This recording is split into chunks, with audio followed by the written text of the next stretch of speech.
Les queremos dar la bienvenida, particularmente porque tuvimos que cambiar la sede original. Realmente estamos muy agradecidos que nos acompañen, sabemos que es complicado, pero bueno, aquí estamos nosotros. El tema de la conferencia es Misiones Médicas Cubanas, y voy a empezar por decirles quiénes están ahorita aquí en la mesa, de su izquierda a derecha. Tenemos aquí a Rolando Lanota, un influencer, exdiputado local, un hombre muy comprometido con el país. Tenemos a Irving Gatell, en redes lo conocen como Irving Bueno, él es historiador, músico y bueno, opositor a la Cuarta Transformación, también un influencer muy dedicado en redes sociales. Mi nombre es Marieto Ponce, yo también soy influencer, empresario y muy comprometido con las causas sociales. Yo me considero un hombre de izquierda.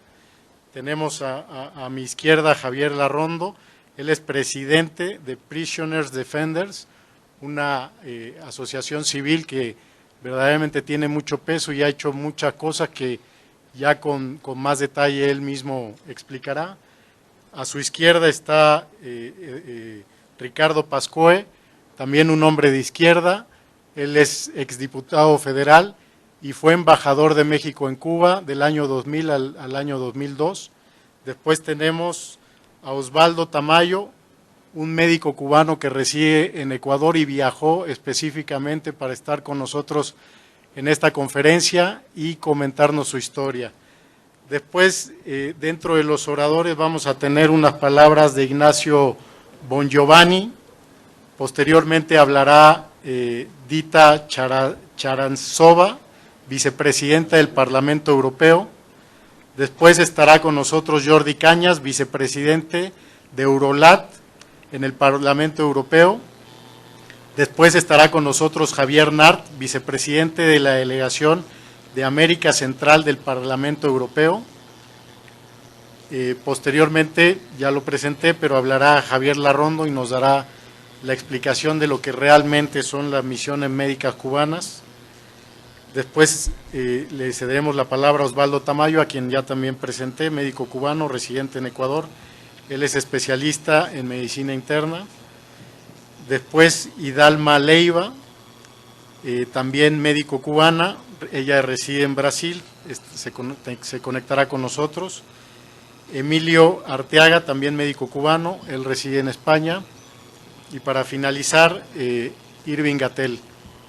Les agradezco mucho y en este momento le cedo la palabra a Ignacio Bongiovanni, coordinador joven de la Fundación Internacional para la Libertad, presidida por el maestro Mario Vargas Llosa.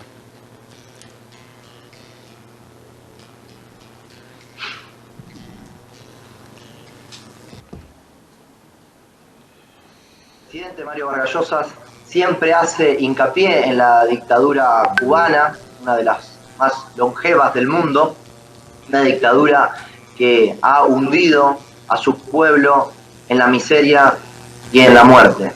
El año pasado, cuando veíamos las distintas protestas que se daban no solo en Cuba, sino en diferentes partes del mundo, lanzamos un comunicado, una carta de apoyo al pueblo cubano, que fue encabezada por Vargas Llosa y también seguida y firmada por expresidentes como Mauricio Macri por Argentina, Luis Alberto Lacalle, Lenín Moreno, Ernesto Zedillo, Jorge Quiroga. También firmó la presidenta de la Comunidad de Madrid, Isabel Díaz Ayuso, personalidades del mundo académico, Fernando Sabater, filósofo, y también periodistas y activistas, Rosa María Payá, Giovanni Sánchez, y así podría continuar con decenas de personalidades de distintos ámbitos.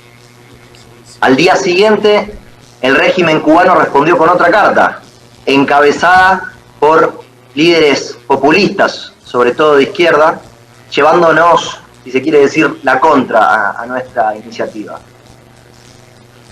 Quiero que quede muy claro el apoyo que necesitan los cubanos en este momento tan delicado, porque la dictadura cada vez está empeorando la situación de la gente. La gente en Cuba cada vez vive peor y por suerte vamos a tener en muy pocos minutos los testimonios de los médicos que han formado parte de las misiones cubanas. Quiero destacar que hay que ponerle nombre, que los distintos líderes del mundo, no solo los que pertenecen a Latinoamérica, sino los líderes que están en los Estados Unidos y en Europa, no deben temer a la hora de definir a Cuba. No alcanza con decir que en Cuba escasea la democracia, no alcanza con decir que en Cuba hay un gobierno autoritario. Cuba es una dictadura que encarcela a sus ciudadanos cuando se manifiestan de manera pacífica, que los tortura, que los separa de su familia y que también los mata.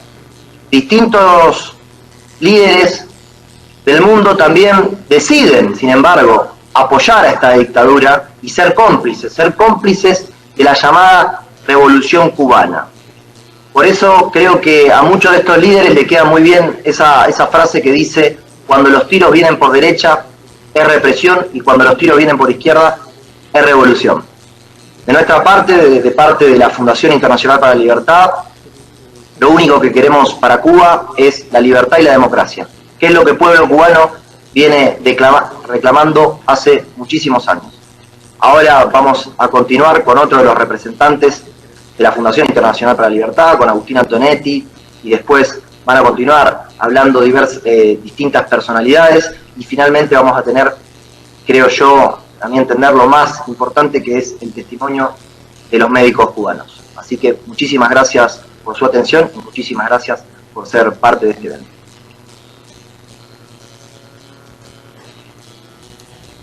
Buenos días, señoras y señores. Es un gran placer, un gran honor estar aquí con todos ustedes virtualmente.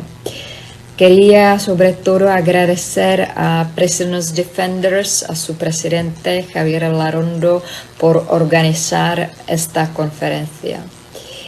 El 26 de enero colaboré en la presentación de la tercera ampliación de la denuncia de las misiones internacionales cubanas, con más de 1000 testimonios de profesionales civiles cubanos en el exterior que han sido sometidos a graves injusticias, persecución, esclavitud, amenazas, violencia, acoso sexual, separación de familias.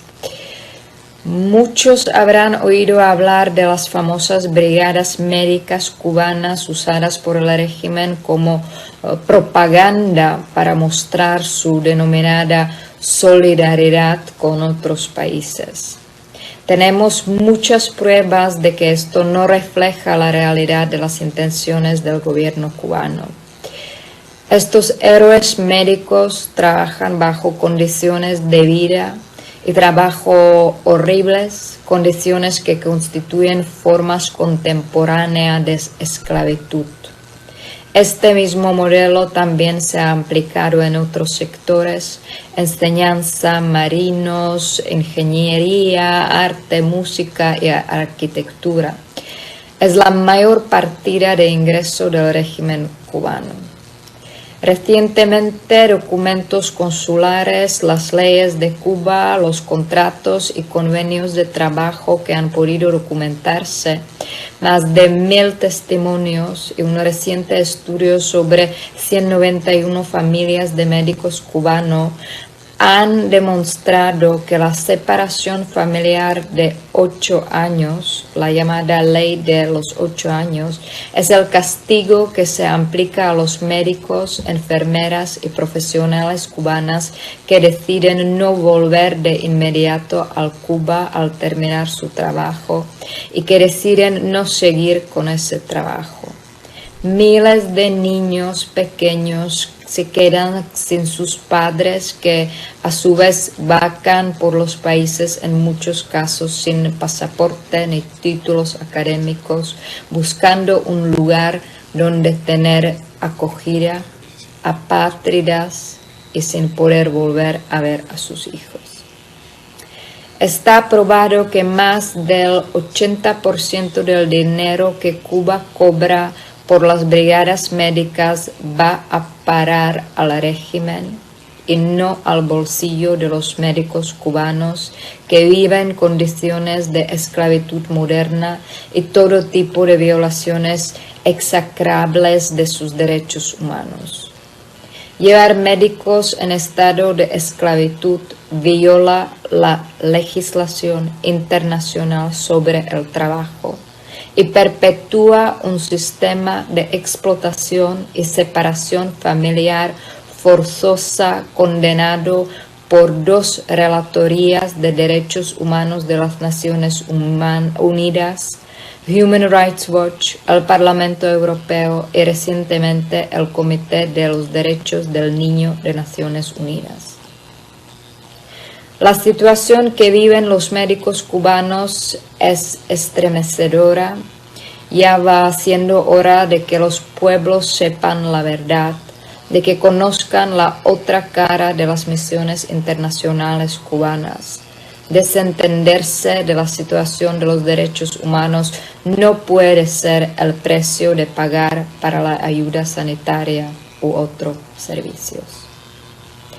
Bueno, como siempre les puedo asegurar que seguiré haciendo todo lo posible desde el Parlamento Europeo, desde Bruselas, hasta que Cuba y los cubanos sean verdaderamente libres.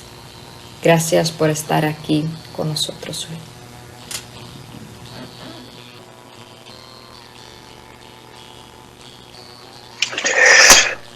Buenos días. En primer lugar quería agradecer a la Fundación Internacional por la Libertad la oportunidad y especialmente a Prisoners Defenders por el trabajo tan sensacional que hacen.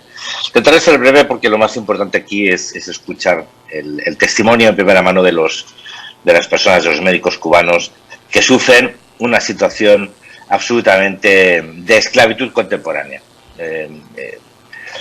Es un tema muy importante el poder tratar con amplitud, porque es un ejemplo visible, analizable del régimen totalitario que se vive en Cuba.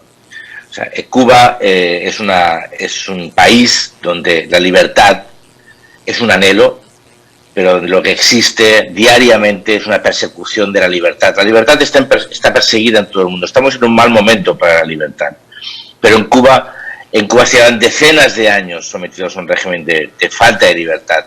Y algunos de sus ciudadanos viven además de la falta de libertades individuales, políticas, de pensamiento, viven una situación de auténtica esclavitud contemporánea que desgraciadamente la mayoría del mundo desconoce. Por lo tanto, el trabajo que hace Prisoners Defenders es clave porque consigue a través de una situación absolutamente intolerable, pero que es perfectamente demostrable, enseñar al mundo, bueno, sobre todo a aquellos que tengan todavía alguna duda, que Cuba es una dictadura totalitaria que no duda en utilizar a sus ciudadanos como un mecanismo para generar ingresos para poder sostener el régimen. Hay que conocer, y eso lo van a explicar mucho mejor los médicos que yo, que además de la propaganda, además del negocio, además detrás de todo eso, es un pilar clave para poder mantener la economía cubana mal subsistiendo, pero que es un elemento clave en la entrada de divisas.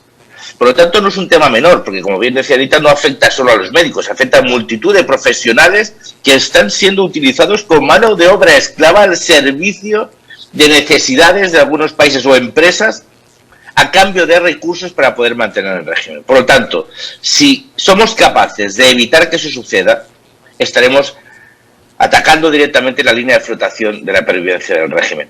Y hay un elemento muy clave. Para que algo así suceda, tiene que haber un gobierno que desprecia los derechos y las libertades de sus conciudadanos, que los utiliza como mano de obra esclava. Pero tiene que haber también gobiernos cómplices y empresas cómplices que, sabiendo la realidad de lo que sucede, no dudan en utilizar servicios de personas que están siendo sometidas a condiciones indignas. Y repito, por enésima vez, de esclavitud contemporánea. Por lo tanto, también es muy importante no solo denunciar la situación, sino denunciar a aquellos países que hacen uso de este tipo de servicios y aquellas empresas que hacen uso de ese tipo de servicios con la complicidad también de los estados, que no son capaces de evitar que eso suceda tras perversión o cualquier tipo de normativa laboral.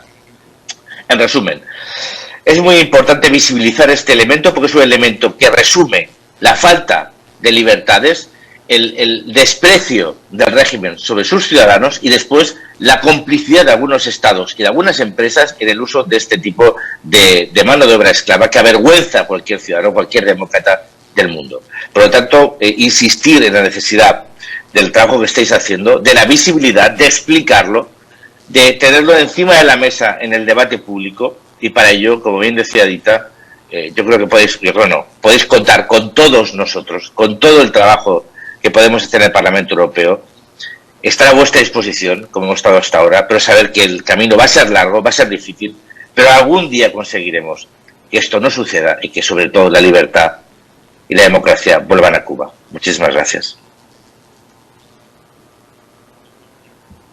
Me llamo Javier Nart y soy miembro del Parlamento Europeo y primer vicepresidente de la Delegación para Centroamérica, que incluye también a la República de Cuba.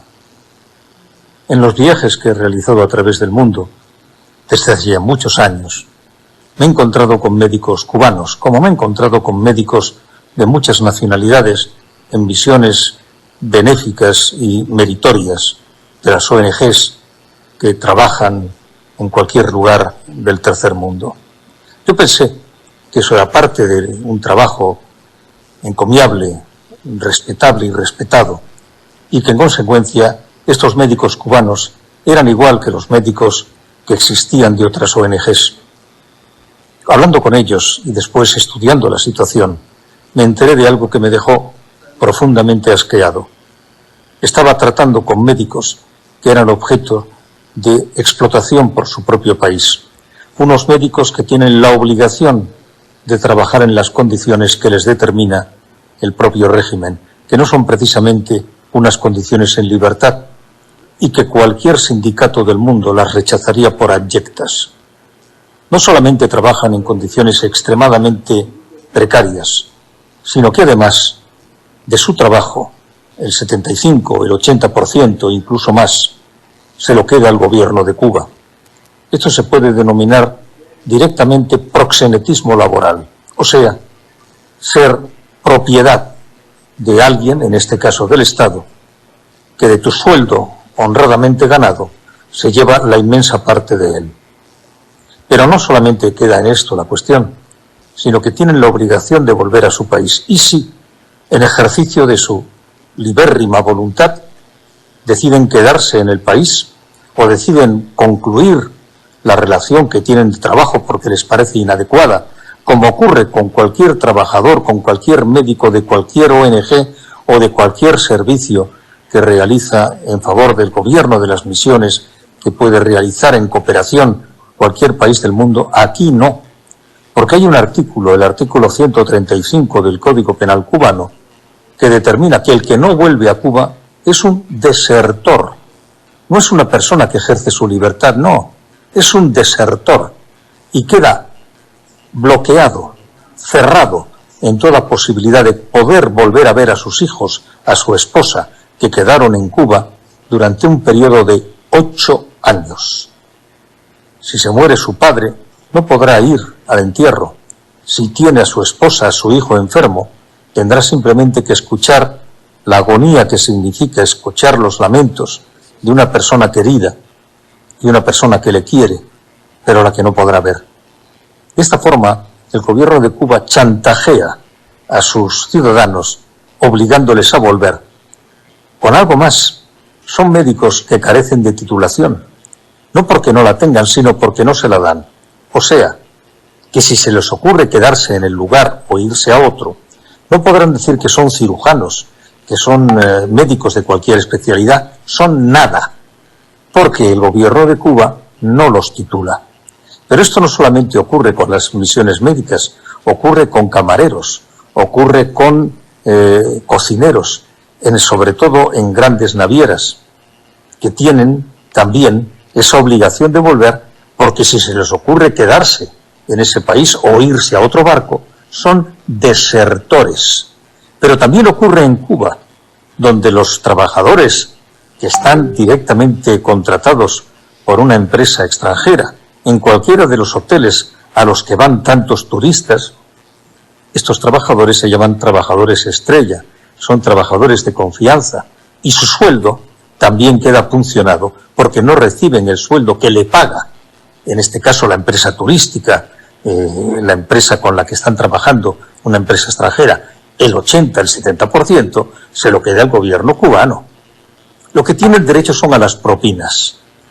Miren, yo soy español y durante demasiados años viví bajo una dictadura, que era la dictadura de Francisco Franco.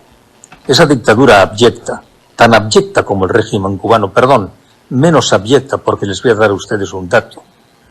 Millones de trabajadores españoles salieron en los años 60 fuera de España a trabajar a Europa, huyendo de la miseria o buscando una mejor vida. Cualquiera de ellos se podía quedar en Alemania, en Francia, donde él hubiera querido. No tenía obligación de volver a España, y si su familia hubiera querido irse con él, lo hubiera podido hacer. Y el salario que percibían en las fábricas, en los lugares que trabajaban en Europa, se lo quedaba íntegramente ese trabajador porque era suyo. Y si lo enviaba a España, lo recibía absolutamente, hasta el último céntimo, la familia o la persona a la que se lo enviaba. O sea, la revolucionaria y progresista Cuba es infinitamente más reaccionaria que la dictadura de Francisco Franco. Lo único que les puedo decir es que como español soy también cubano, como los cubanos son españoles, somos parte de la misma historia, de los mismos sentimientos. Y yo la dictadura cubana la siento en mis carnes como sentí la dictadura española. Tienen ustedes toda mi solidaridad. Y termino diciéndoles algo que me sale de dentro. Que viva el pueblo cubano.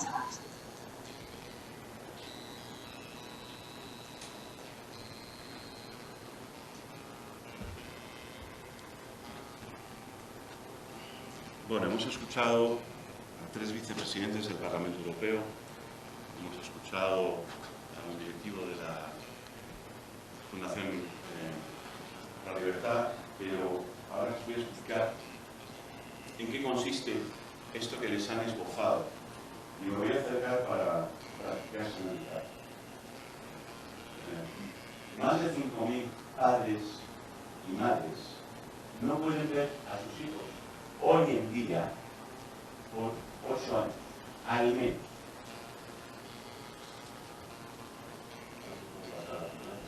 Este es el Código Penal de Cuba. Javier Blanco hablaba del código del artículo 135.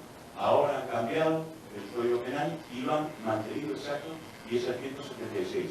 Lean, porque este es el Código Penal, esta es la ley de Cuba. 8 años de prisión por dejar el trabajo. Por dejar un trabajo civil como médico, 8 años de prisión, lo dice claramente. No solamente por dejar, sino que si después de cumplida ese trabajo no vuelve a Cuba inmediatamente, o cuando se le requiera, 8 años de prisión. Esta es la realidad. Pero claro, no lo decimos los que leemos la legislación de Cuba, es que la propia República de Cuba, en sus certificados consulares presentados en juicios en Europa, vean lo que dice. El ciudadano cubano que es declarado como desertor, y dice desertor, pierde su residencia en Cuba de manera automática y se le deniega entrada a Cuba por un periodo de 8 años. Eso significa perder la residencia en Cuba, que todas las propiedades que tiene, todas, se las confisca el gobierno cubano, le convierten en una no persona. Y esto está en certificados consulares de validez legal internacional. Eso es un documento público de validez legal internacional. Ni siquiera es interno de Cuba, es un documento diplomático que tiene validez en todos los países del mundo, también en México. Pero no solamente hay un certificado consular, es que todos dicen lo mismo. Le llaman desertores, le dicen que abandonó. ¿Y saben qué misión oficial abandonó esa persona? Era camarera de un buque de MSC Cruceros por el Mediterráneo, sirviendo de Coca-Cola y mojitos a los millonarios europeos que transitan en esos cruceros. Era una persona vendida. No, así es, la ventana sí, la ventanita sí, no, con el ratón, la ventanita sí, hay que cerrar. Era una persona vendida, pero no sé por qué no hay la tele. Sí, es verdad, que no está enganchado el cable de la... Perdóname. El cable de la batería del ordenador, porque nos quedamos sin presentación, no tiene electricidad. Algo de paso. Este centrifugador muscular es de una persona que trabajaba en MSC como camarera, vendida por el gobierno cubano como otros miles, 7.000 marineros que son vendidos a esos barcos de diferentes compañías, con el 80% del salario confiscado, y si abandonan el trabajo o no vuelven inmediatamente después como ella, lo que les pasa es que no pueden volver en unos años y les quitan sus propiedades. Esta es la realidad de las misiones de Cuba. Pero hay muchos certificados consulares. Las personas que abandonan misión nuclear no pueden entrar a Cuba por un término de 8 años, los cuales se empiezan a contar a partir de la fecha mencionada. Este es otro camarero en ese crucero. Misión oficial le llaman. Trabajo esclavo encubierto. Bueno, y seguimos, porque claro, hay muchos certificados, pero ¿quién declara que es un desertor y ha abandonado la misión? Lean esto. La empresa Selecmar, que es la empresa de selección cubana para los marinos, igual que la empresa de servicios médicos cubanos lo es para los médicos, le dice al Ministerio del Interior: a continuación reportamos los datos generales de 6 marinos contratados a través de Selecmar que no regresaron al país, fíjense la gravedad, y causaron baja de nuestra entidad por lo que se declaran desertores. Y trabajaban, aquí lo pone, en MSC Cruceros. Camarero, aprendiz de dependiente de bar, aprendiz de dependiente de bar. Estas son las misiones oficiales, estos son los desertores. Estas son las personas que no pueden ver a su familia, a sus hijos durante 8 años. 5.000 niños están sin sus padres porque trabajaban en MSC Cruceros, porque trabajaban en misiones médicas, porque trabajaban como profesores en esto que llaman la solidaridad. Es una gran mentira. Pero seguimos. Mínimo 8 años sin poder entrar, los hijos y los cónyuges, padres no pueden verles. Pero, ¿qué más hay en las misiones? Perciben del 5 al 20% del salario que los gobiernos o empresas extranjeras pagan por ellos. Miren, en México trabajaron 585 médicos. Ellos cobraban $400 en el bolsillo. El gobierno mexicano le pagó a Cuba 10.750. Háganse la cuenta de lo que se quedó el gobierno cubano. De los 10.750 que pagaron el gobierno mexicano al gobierno cubano, le pagaban 400 a los médicos que estaban trabajando aquí en México. Obligados a regresar a Cuba o perderlo todo, subrogados a la ley cubana y a la resolución 368. Les voy a enseñar la resolución 368, porque es impresionante. Están obligados además a pagar honorarios a las organizaciones del Partido Comunista.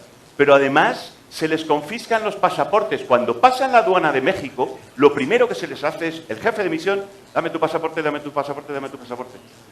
También los títulos, no les dejan viajar con títulos y lo ponen en los convenios. Porque si viajas sin título y sin pasaporte no eres persona. Pero además tampoco se les permite tener relaciones con personas del país o casarse, porque pueden residir en el país casándose con esa persona, obtienen la residencia, y entonces se escapa el esclavo. Es todo un sistema de esclavitud totalmente distópico, es muy difícil de creer, pero claro, como nosotros tenemos los documentos, lo vamos a enseñar. Este es el reglamento de trabajo en el extranjero, léanlo.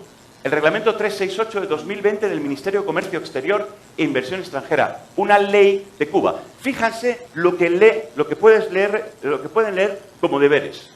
Segundo punto, vamos a dejarlo de regresar a Cuba a concluir su misión, que vaya deber. Segundo punto, informar al jefe inmediato superior de sus relaciones amorosas con nacionales o extranjeros, residentes o no en el país donde presta colaboración. Esto tenían que cumplirlo los médicos cubanos que venían a México. También, porque esta es la ley de Cuba que se les aplica a todos los que salen de trabajo en el exterior. pedir autorización para viajar a provincias o localidades. No podían hacer turismo. Estaban confinados. A las 6 de la tarde tenían toque de queda en el hotel y estaba prohibido salir. Así viven los médicos cubanos.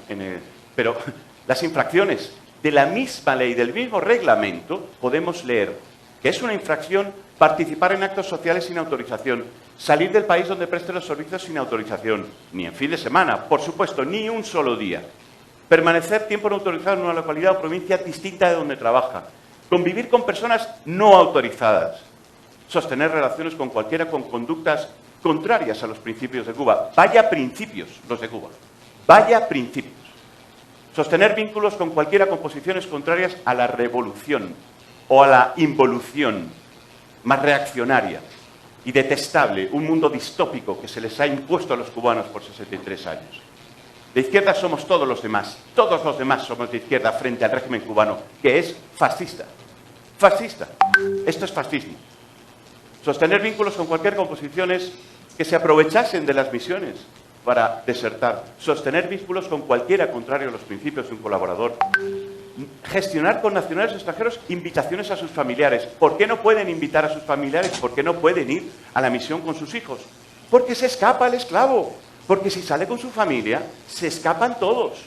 Pero si mantenemos retenidos a los niños y les decimos que van a estar 8 años prohibidos de verles, volverán. Y les volveremos a meter en otra misión y volverán. Y sacaremos de la gallina de los huevos de oro 8.500 millones de dólares que factura el régimen cubano frente a 2.900 del turismo. Es decir, 3 veces más de la esclavitud factura el régimen cubano que del turismo, que también se produce, como decía Javier Nart, con los empleados de las empresas turísticas en semi-esclavitud también.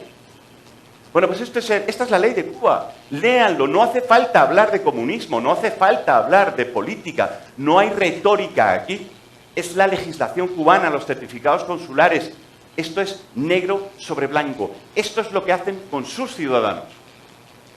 Yo no me considero una persona ni siquiera de derechas. No voy a decir de ultraderecha, es que ni siquiera soy de derechas.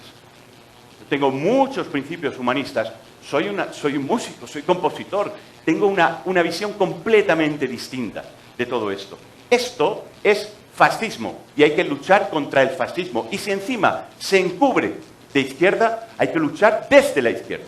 Por eso hay gente aquí de izquierdas luchando por la izquierda. Porque la izquierda ha traído muchas cosas buenas como para que estos la destrocen. Esta es la población afectada, de 50.000 a 100.000 personas. ¿Cómo facturan 8.500 millones? 50.000 a 100.000 personas, en cada momento, mientras hablamos, sufren esta esclavitud.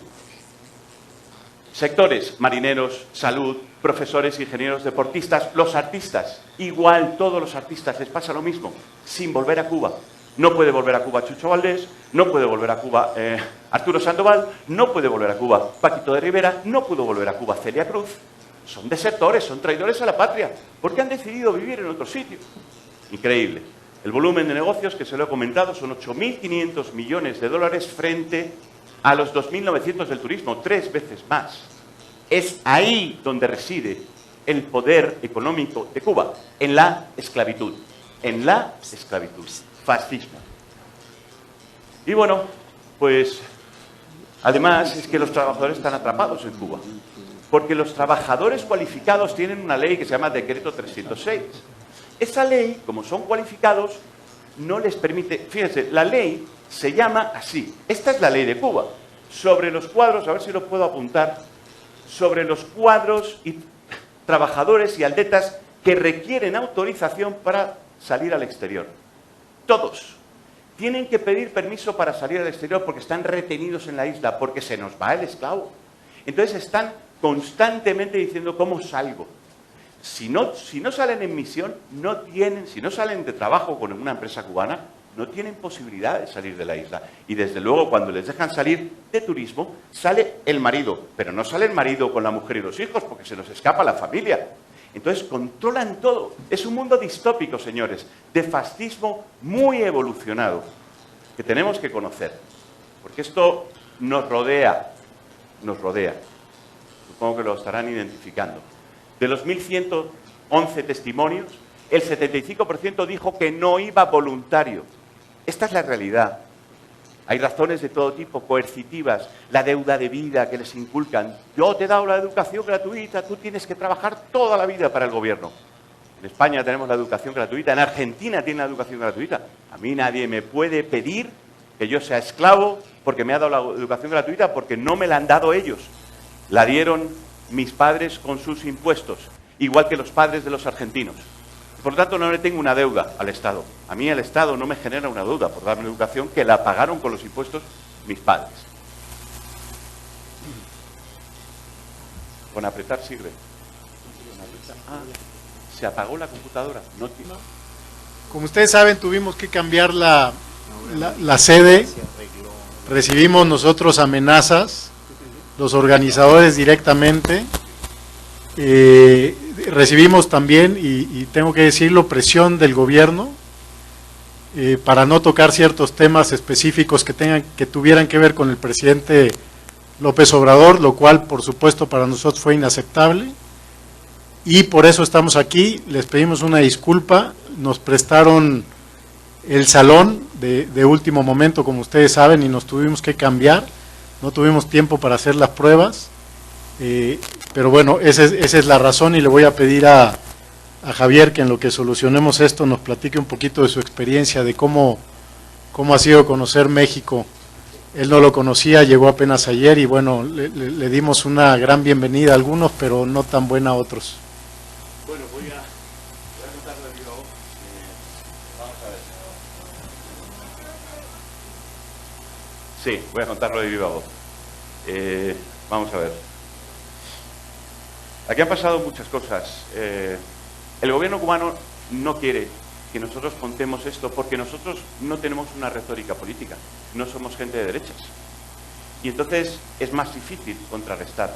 Pero si además vamos con las pruebas que vamos, es decir, el Código Penal de Cuba, la Resolución 368, los certificados consulares de la propia Cuba, el Decreto 306, todo esto que les he enseñado, cuando vamos con todo eso que demuestra un esquema de esclavitud completo para obtener ingresos para el Estado de ciudadanos que son explotados y sometidos a una persecución terrible, el gobierno cubano no quiere que se nos escuche. Y entonces el gobierno cubano parece que tiene influencia aquí, porque ayer salió un comunicado del Partido Comunista, que no sé qué tiene de comunista, aliado con un fascismo como el que hemos descrito, pero para impedir que pudiéramos hablar. La libertad de expresión no puede ser, o coartar la libertad de expresión no puede ser la bandera de ningún partido que se considere de izquierdas. ¿Cómo es posible? Déjennos hablar y a partir de ahí discutan, contradigan, pero esto no pueden contradecirlo. Y ayer tuvimos que cambiar el emplazamiento, donde lo íbamos a hacer, el Museo de la Memoria y la tolerancia, efectivamente, nos dijeron que tenían que cancelar. Se reunieron todos ellos y parece que al final nos dijeron que sí, que iban adelante. Pero surgió todas estas presiones del Partido Comunista y nos dijeron que hablaron con la presidencia del gobierno. Ellos, el museo, tiene financiación de la presidencia del gobierno. De esa reunión que tuvieron con la presidencia del gobierno salieron dos conclusiones. La primera conclusión es que no iban a tener seguridad para proteger la presentación. Eso quedó claro. La segunda conclusión nos la trasladaron en el museo y fue: tenéis que quitar todos los tweets que se meten con AMLO, no podéis hablar de AMLO en la presentación, no podéis decir nada en contra de Andrés Manuel López Obrador. Eso fue lo que nos trasladaron. Y yo, en aras a tener esta presentación de una manera mucho más tranquila, con todo preparado allí, dije, bueno, vamos a estar tranquilos hasta la presentación. En la presentación ejercemos nuestra libertad de expresión. Pero no fue suficiente y al cabo de unas horas nos dijeron que la iban a cancelar. O sea que esto está pasando aquí. Lo primero que se pierde en un país cuando se encamina hacia el abismo de Venezuela o de Cuba es que la sociedad civil pierde la libertad de expresión ante la amenaza, ante la presión, ante la coacción Eso es lo primero que pasa. Cuando tú cedes la libertad de expresión y dejas terreno a las personas que ejercen la coacción para que tú no tengas la libertad de expresión, esas personas toman terreno. Y al final el terreno se te queda muy chiquitito. El demócrata se queda así de pequeñito y en Venezuela los no demócratas se han quedado con todo el terreno. En Cuba llevan 63 años, en Nicaragua muchísimos años. Señores, tienen una situación que yo no conocía, que la he vivido y que está empezando por coartar la libertad de expresión de los periodistas. Están muriendo periodistas y nadie los está defendiendo adecuadamente. Incluso a veces se puede entender como que puede haber hasta fomento del protagonismo negativo de esos periodistas y que están en la mira y están viviendo ese momento ahora. ¿Qué creen? ¿Que hay mucho espacio de tiempo desde que se vive eso hasta que se llega a la situación de Venezuela? No, no lo hay. Y no lo van a saber diferenciar. Va a llegar un día que dirán, perdimos la democracia. No lo hagan, porque esto es un bastión. México es un bastión de la democracia, de los derechos sociales y de, bueno, un país modelo para muchas personas que yo hasta que he llegado aquí no sabía la situación que están viviendo. Tienen ustedes que luchar por su democracia, porque de lo como estamos a lo que viene es un pasito pequeño, ¿eh? Así que eso es lo que hemos vivido estos días. Sí. Y yo no sé si vamos a poder tener la presentación. Javier, me gustaría darle la palabra a Irving Gatell, Sí. en lo que arreglamos el problema. Creo que ya está la carga de batería. Irving. Gracias. Esto por la pregunta que nos hacían hace un momento de qué opinión podemos tener de la gente que se está manifestando aquí afuera. Este tipo de gente siempre va a plantear que estas cuestiones son un asunto de narrativa, que depende de quién lo cuenta y de cómo lo cuente. Este es un completo error y voy a explicar por qué. A ver, vamos a empezar por una cuestión histórica bien elemental y que es un hecho objetivo. Las revoluciones nunca han funcionado como tal. Las únicas dos revoluciones que han funcionado han sido la revolución del Precámbrico, que se tomó como 30 o 40 millones de años en darse, o sea, no fue una revolución, fue un proceso de evolución, y la revolución del Neolítico, que se tomó también como 6, 7, 8 mil años en lograr sus grandes alcances. Es decir, tampoco fue una revolución. De ahí en fuera, la revolución modelo de la era moderna, que es la Revolución Francesa, e inmediatamente terminado lo que fue el proceso revolucionario, vino la época del terror, luego vino el imperio napoleónico y luego vino otra vez la reinstauración de la monarquía. Las revoluciones en concreto no funcionan. ¿Por qué? Porque una revolución solamente cambia al grupo en el poder. Y lo que se necesita para que haya un cambio de fondo es un cambio, una transformación de la sociedad. La Revolución Cubana es el mejor ejemplo en los últimos años de cómo un cambio en el grupo del poder no trae una transformación de la sociedad y por lo tanto se reproducen los vicios anteriores. Y esto no es una cuestión de narrativa, son hechos objetivos que ustedes pueden verificar en cualquier investigación histórica. Ahora bien, el problema es que ahorita tenemos echado a andar todo esto que podemos definir como la filosofía posmoderna, un planteamiento filosófico en el que no se permite, digamos, no se tolera, y no se tolera en el nivel que lo estamos viendo, en el nivel de no te quiero escuchar pero no quiero que nadie más te escuche, te voy a callar. O sea, no se tolera en un nivel fascista, literalmente, la opinión divergente. Entonces, lo que estamos viendo ahorita es, ellos lo quieren llevar a la guerra de narrativas, cuando en realidad esta es una guerra de hechos. Paul Feyerabend, un filósofo posmoderno, filósofo de la ciencia, diría que no hay hechos absolutos. Bien, hechos absolutos los hay. Lo que no hay es una lectura absoluta de los hechos, porque al final de cuentas somos seres humanos intentando interpretar la realidad. Pero cuando los hechos son contundentes y abrumadores, no hay vuelta de hoja. En el caso de la Revolución Cubana, lo único que hay que señalar es que es un estrambótico fracaso en todo lo que se propuso. Es un fracaso económico, es un fracaso social y es un fracaso ideológico. O sea, vea lo que está teniendo que recurrir una revolución que pretendidamente era socialista, que pretendidamente era de izquierda, tener que recurrir a un sistema de esclavitud para poder financiarse, porque al final de cuentas todo esto lo hace el gobierno cubano porque es incapaz de generar riqueza. Y es que aquí nos topamos con un problema de fondo del marxismo, y es la idea de que la riqueza es un hecho objetivo que existe por sí mismo. No es cierto. La riqueza es algo que se genera en las dinámicas sociales y específicamente en las dinámicas de mercado. Con la pena, después de 250 años o un poco más, la evidencia histórica ha demostrado que la razón la tenía Adam Smith, en principio, y no Karl Marx. El problema de Marx es que piensa que la riqueza es un hecho objetivo que vale por sí mismo y que entonces hay que repartirla. Pero entonces la lógica de repartirla es te la tengo que quitar para que yo pueda tener un poquito y repartir un poquito, o bueno, ya que yo estoy haciendo la repartición, para que yo pueda tener un mucho y le pueda repartir a los demás un poquito, ¿no? Pero es esa lógica de te la tengo que quitar. El desarrollo económico en Occidente, sobre todo durante la segunda mitad del siglo XX y lo que va del XXI, ha demostrado que la riqueza no se tiene que redistribuir, se tiene que generar y que se puede incorporar a la gente a estas dinámicas. Vamos, ya compusimos el tema y vamos a regresar al tema de los médicos. Muchas gracias, Irving. Muchas gracias, Irving. Muy acertada. El tener que recurrir a la esclavitud demuestra muchas cosas. Pues volvemos al tema de los médicos, que es lo que nos ha traído aquí. Lo que no quieren que escuche el pueblo mexicano, lo que no quieren que el mundo sepa.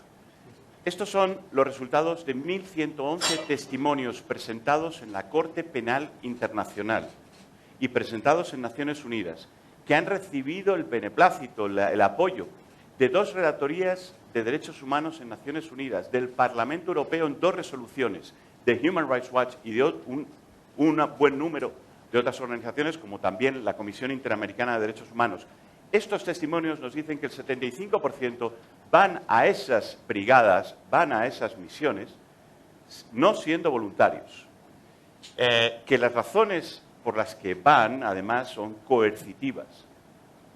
Todos ellos comparten también razones económicas, por la miseria en la que viven los médicos. Las profesiones de estos 1.111 testimonios, médicos, técnicos, otras profesiones, enfermeros, marinos, deportistas, es decir, esto es un elenco de un montón de testimonios de todo tipo de profesiones que van sin contrato a los países donde trabajan. El 70% van sin un contrato y si lo firman, un 30 y pico % de ellos, no le dan una copia, porque no negocian absolutamente nada. Los contratos son para verlos. Nosotros hemos localizado algunos de esos contratos. El 70% no conocían ni el destino final al que iban. Así es como van. Todo esto son estadísticas de 1.111 personas que nos lo han dicho. El 73% debían asistir a un curso del Partido Comunista para reforzar los principios revolucionarios. Fíjense, hechos. Este es el diploma. Fíjense lo que dice el diploma. Diploma del PCC por su participación. Fíjense la frase. La frase está como para enmarcarla. Preparación política ideológica a colaboradores internacionalistas del sector de la salud. ¿Para qué necesita un médico tener una preparación política ideológica? ¿Qué se les encomienda en esas misiones? Lo veremos, porque también tenemos los datos. El 40% luego de pasar la aduana, ya en el momento de pasar la aduana, les quitan el pasaporte, a otros posteriormente. El 76% son vigilados constantemente por la seguridad del Estado. Pero de todas estas estadísticas, que son las respuestas de las 1.111 declaraciones, vamos a fijarnos en alguna que son tremendas. Porque esto sí que duele y tiene que doler a la izquierda. Vamos a ver esta. Por ejemplo, el 76% sufrí o vi a compañeros, compañeras sufrir amenazas. El 20% sufrí o vi violencia física por parte de los funcionarios o con su permisividad. Y fíjense en este dato, 41% sufrí o vi a compañeras sufrir acoso sexual por parte de los funcionarios cubanos que acompañan, que les vigilan, los jefes de misión. Pero ¿por qué hay este nivel de acoso sexual sobre los médicos cubanos? ¿Por qué se está dando este nivel de violaciones a las mujeres médicos en las misiones? Porque el jefe de misión sabe que con una palabra suya, con ese reporte al Ministerio del Interior diciendo que esta es una desertora, desgracia la vida de la mujer, le aleja de sus hijos. Y entonces a la mujer se le acerca y le dice, mira, tú vas a estar conmigo y vamos a salir y vamos a pernoctar y vas a venir con... ¿Por qué si no? Te declaro abandono de misión y acabo con tu vida. Entonces los jefes de misión, el poder que tienen es total sobre esas mujeres. Entonces las mujeres acaban huyendo o violadas o permanentemente acosadas y pasando unas situaciones terribles. El 41% de las mujeres médicos en misión son acosadas sexualmente por los jefes de misión. Y esto ha pasado también en México. Aquí, esos 585 también sufrieron esta situación. Hay más de 47 países que hemos analizado. La situación en Venezuela es catastrófica. Imagínense, en un doble régimen, el régimen de las misiones de esclavitud total más el régimen venezolano, lo que viven ahí no tiene nombre. Pero en Brasil también fue muy grave. En Brasil también fue muy grave la misión y con un gran número de médicos. Los marineros también sufren esto. Y hemos hecho muchas denuncias. En 2019 denunciamos ante Naciones Unidas. En 2019 denunció Naciones Unidas las misiones médicas como esclavitud moderna. Lo dijo claramente, esto es trabajo forzado. Basta con leerlo. Esto no es retórica, esto no es una posición. Estos son técnicos de Naciones Unidas que lo han dicho. Human Rights Watch también ha hecho un informe muy clarito. El Parlamento Europeo por 2 veces lo ha condenado y en esas votaciones era de mi interés que realmente hubiera gente de la izquierda. Pues sí, había mucha gente de la izquierda votando que esto era esclavitud moderna. El Comité de los Derechos del Niño ha sido el último hace nada, pero la Comisión Interamericana de Derechos Humanos también lo ha reportado en sus informes sobre Cuba. Así que bueno, todo esto que estamos viendo se resume en otro estudio que hemos presentado ante el Comité de los Derechos del Niño sobre 191 familias que están separadas de sus hijos para que veamos en qué condiciones están. Y fíjense lo que pasa. El 54% son mujeres de este estudio y el 46% hombres. 95% son profesionales de la salud, la mayoría.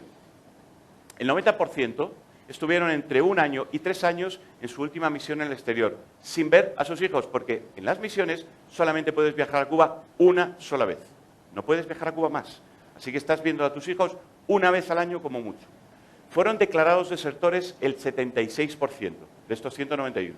Los menores, de los médicos en misión que tenían hijos en este estudio, el 83% eran menores. Los eligen así, porque si tú eliges médicos que tengan hijos menores, los tienes apalancados, los tienes totalmente capcionados, ¿no? Y estas son las edades.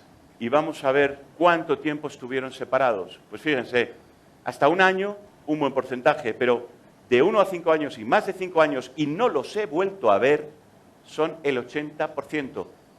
De 191 testimonios aleatorios, el 80% estuvieron años o no ha vuelto a ver a sus hijos, por esto de la ley de los 8 años.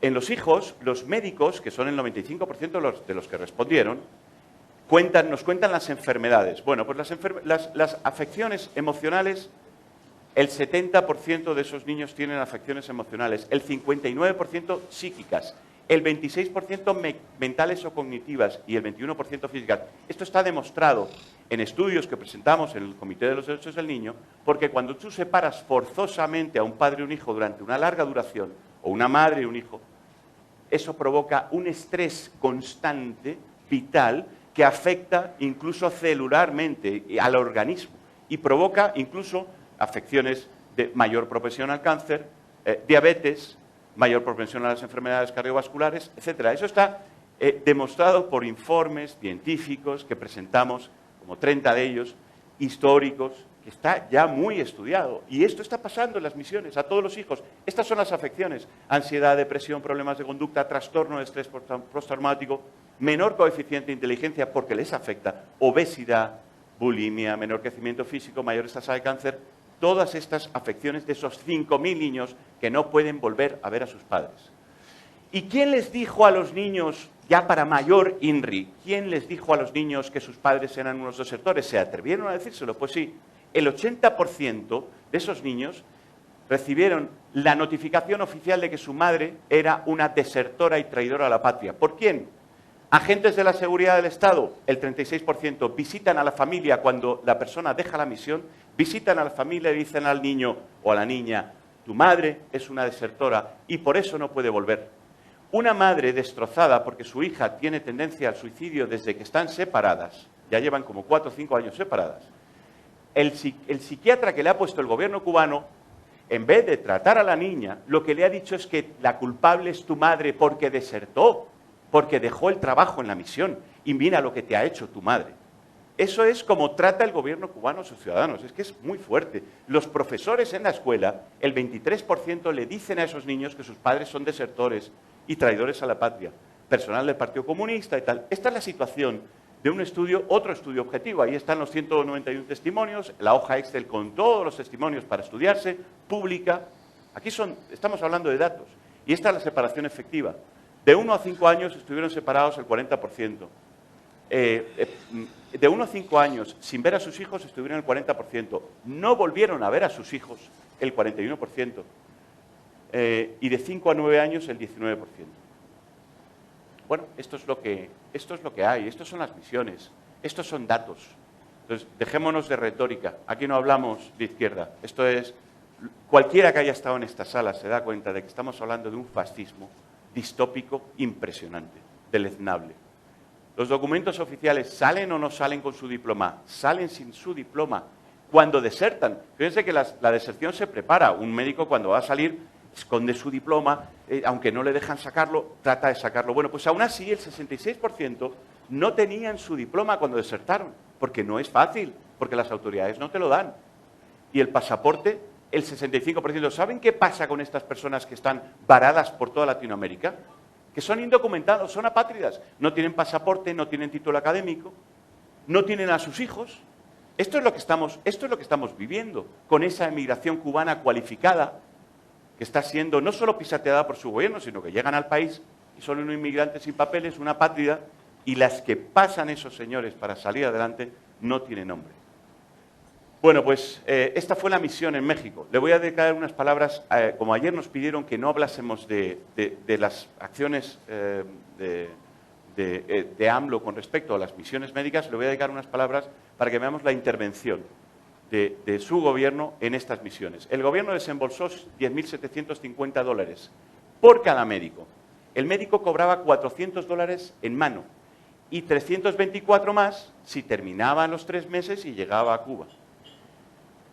Le confiscaban el pasaporte, todos ellos tenían el pasaporte confiscado aquí. No podían llevar los títulos, no ha habido la denuncia de que los médicos cubanos en México no tenían el título. ¿Por qué no tenían el título?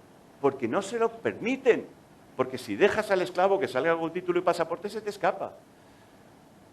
Y todos ellos, los que dejaron unas decenas de ellos con los que tenemos además contacto, les aplicaron la ley de los 8 años. Esto es lo que el gobierno de México auspició y quiere volver a repetir.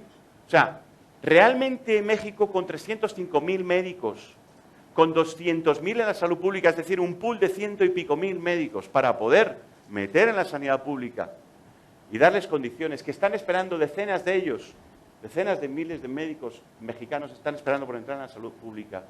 Realmente el gobierno de México necesita 500 médicos, solamente la cifra ya es ridícula. Frente a 305.000 decir que es imprescindible 500. Por favor, esto es nos quieren engañar y nos quieren meter al monstruo dentro. Y además lo quieren hacer en base a la esclavitud. No se dejen engañar. Pueblo de México, no se dejen engañar.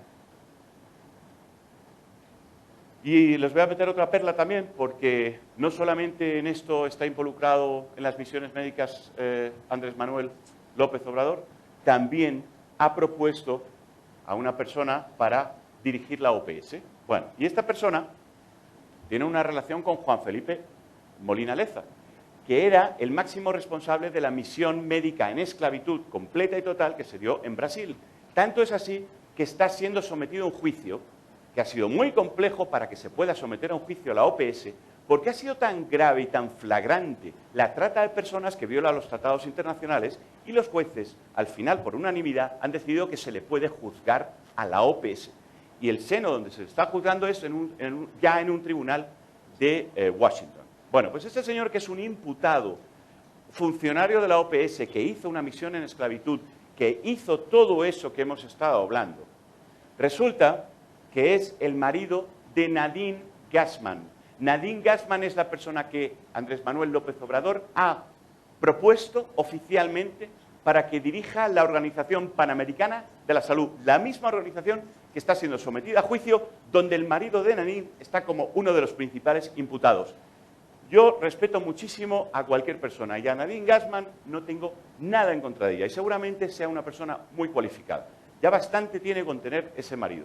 Pero claro, el conflicto de intereses que se genera cuando Nadine Gassmann es propuesta para dirigir la misma entidad que está siendo juzgada y donde el mayor imputado es su marido, señores, ¿lo ven claro o no lo ven claro?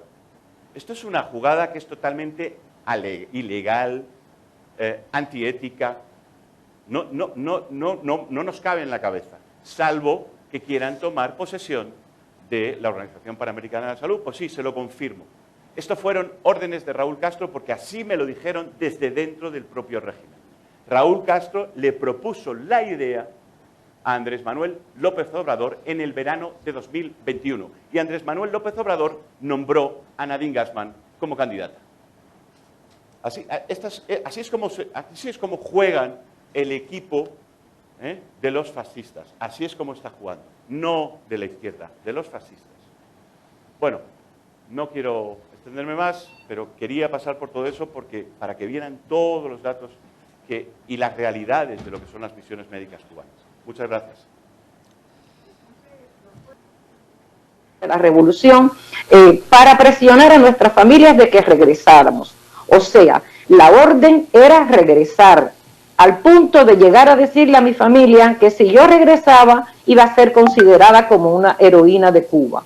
Y más allá de si que no regresábamos, pues entonces íbamos a correr los riesgos de ser deportadas, de poder ser sido secuestradas y hasta asesinadas en este país, y que íbamos a vivir un infierno. Esta situación no solo me provocó a mí, como al resto de mis colegas, una serie de afecciones psicológicas, de afecciones físicas, sino que llegaron al plano familiar. Mi niña comenzó a sufrir de bullying en la escuela a través de sus propios profesores, de esos educadores y de sus compañeros de trabajo. Comenzaron a decirle que nunca más iba a poder ver a su madre, que su madre era una gusana, que su madre era una desertora. Esta situación llevó al plano que mi madre sufrió un ataque de hipertensión arterial con graves problemas oculares, por lo cual hoy perdió la vista de un ojo.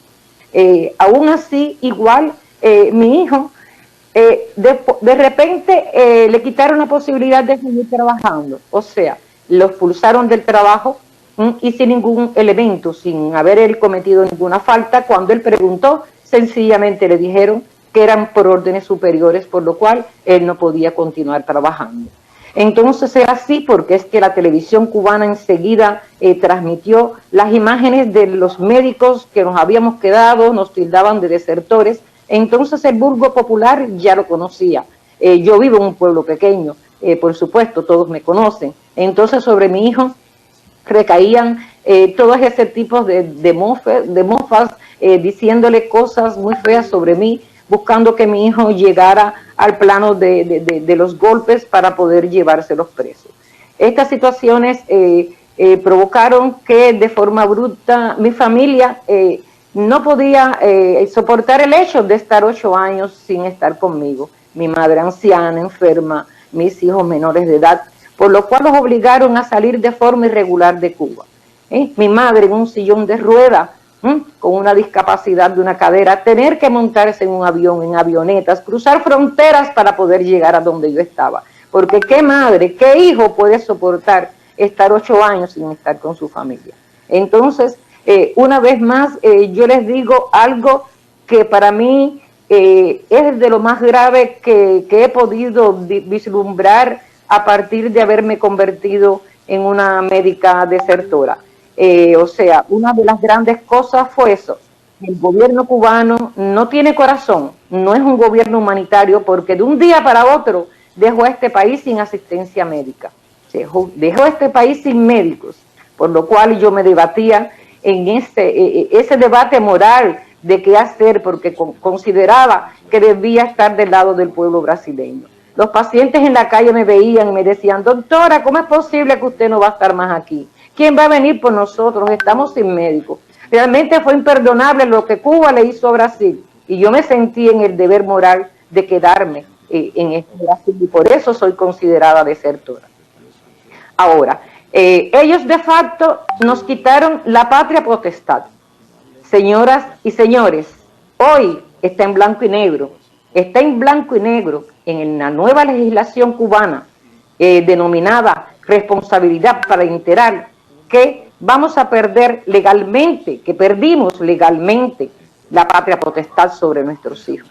Un nuevo crimen contra la propia ley de la patria potestad, un nuevo crimen contra la Convención de los Derechos del Niño, un nuevo crimen contra la humanidad y contra las familias. Y ya para finalizar, yo sí quiero dejar bien claro aquí que el hecho de la reapertura del Cuban Medical Professional Parole sería una gran oportunidad, porque considero que sería la verdadera estocada que merece la dictadura cubana, porque miles y miles de médicos que están fuera cumpliendo las misiones, ellos se están enriqueciendo con ese dinero para aumentar la represión con nuestro pueblo, como se vio en el 11 de julio.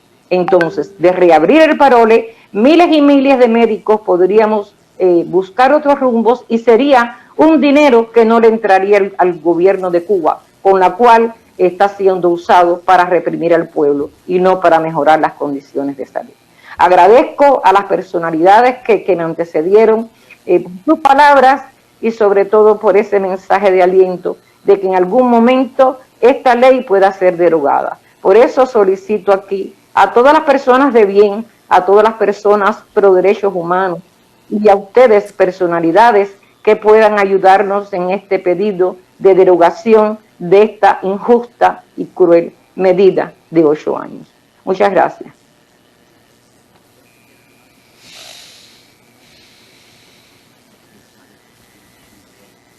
Ahora va a hablar el doctor Osvaldo Tamayo. Él, como ya les dije, es un médico cubano que radica en Ecuador. Él es el especialista en medicina interna, y les volvemos a pedir una disculpa. Nosotros estamos transmitiendo también a través de un StreamYard, y se tomó la decisión de seguir paralelamente la transmisión allá. Por eso vimos solamente la mitad de la declaración de la doctora Hidalma. Adelante. Bien, muchas gracias. Buenos días a todos, y muchas gracias por darme la oportunidad de dirigirme con mis modestos conocimientos y experiencias sobre una realidad que cada día salta a la vista del mundo, en este caso. Yo, en lo personal, no he sufrido la ley de los 8 años. Yo soy médico especialista. En el 2005 cumplí un contrato, si se le puede llamar así, en la República de Haití, para lo cual tuve que hacer un gran sacrificio por el conflicto de intereses que teníamos en ese entonces, conflicto de intereses que deriva de la precaria situación de un médico cubano que nunca ha salido de misión, y en la cual percibíamos un salario aproximado al cambio, unos $30 en la moneda cubana oficial, que es una moneda, ustedes saben, sin respaldo económico, devaluada, etcétera, y ausentarme de mi hogar, de mi esposa, de mi hija mayor, que en ese entonces lo contaba solamente con 5 añitos, y de una bebé de 9 meses con una esposa saliendo de una depresión postparto. Fui seleccionado con una premura y una inmediatez, y a lo cual es difícil abstraerse, porque realmente sabes cómo sales estigmatizado de una negativa. Ese tipo de política y de chantaje y de presión casi siempre es bien manipulado por quienes nos dirigen en ese entonces en el sector, en las instituciones políticas del Partido Comunista, etcétera. Claro, pasé la preparación del partido, esa en La Habana, y y ahí para reforzar esos principios revolucionarios de no abandonar una misión, etcétera. Algo realmente risible, honestamente. Y bueno, ya con pocos días ahí en el centro el centro se llama así mismo Colaboración Médica en La Habana, que pertenece a la empresa de servicios médicos, conocidos por todos los cubanos como la CUJAI, porque es allí cerca donde está la Universidad de la CUJAI, donde forman ingenieros. Pudimos entonces rápidamente, sin tener casi contacto ya con la familia que dejamos ese entonces, con muy poco tiempo para dejar arreglado muchas cosas esenciales en un hogar que en ese momento se quebraban muchos mecanismos para mantener, conseguir insumos, alimentos, etcétera, dejando eso a buen recaudo, si se le puede llamar, de familia y algunos entrañables amigos. Ya, viajar para Haití, realmente al reto de conocer un país que ya sabíamos por mi cultura general que se trataba de un país de unas condiciones un poquito malas y con temperaturas casi todo el año por encima de 32, 35 grados. Antes de abordar un bus con muy escasos minutos, so pena de perder el vuelo, nos hacían firmar unos documentos, ¿no?, que casi nadie uno podía leer, los por cuantos, los por tantos, etcétera, de un esbozo o de un borrador que pasaba a ser el mencionado contrato. Lo cierto es que casi todo el mundo lo firmaba, porque si no lo firmaba o discrepabas, era como tu sentencia a no ir, y ahí quedabas. Bueno, al llegar a Haití, como ya se explicó, en el mismo aeropuerto enseguida se identifica el funcionario de la misión médica que se encarga de retirarnos el pasaporte. Y ahí nos convertimos en perfectos indocumentados. De ahí llegas a la sede de la misión, nos tienen un día ahí, antes de ser distribuidos por las vastas regiones inhóspitas que tiene ese hermano y querido pueblo, porque es un pueblo, le puedo garantizar, maravilloso. Ya una vez en cada sitio te vas abriendo los ojos y te das cuenta realmente dónde estás. Es una cosa realmente como un safari, pero en unas condiciones realmente bien remotas en lo que respecta al desafío a mantener la integridad física de uno en esos lugares.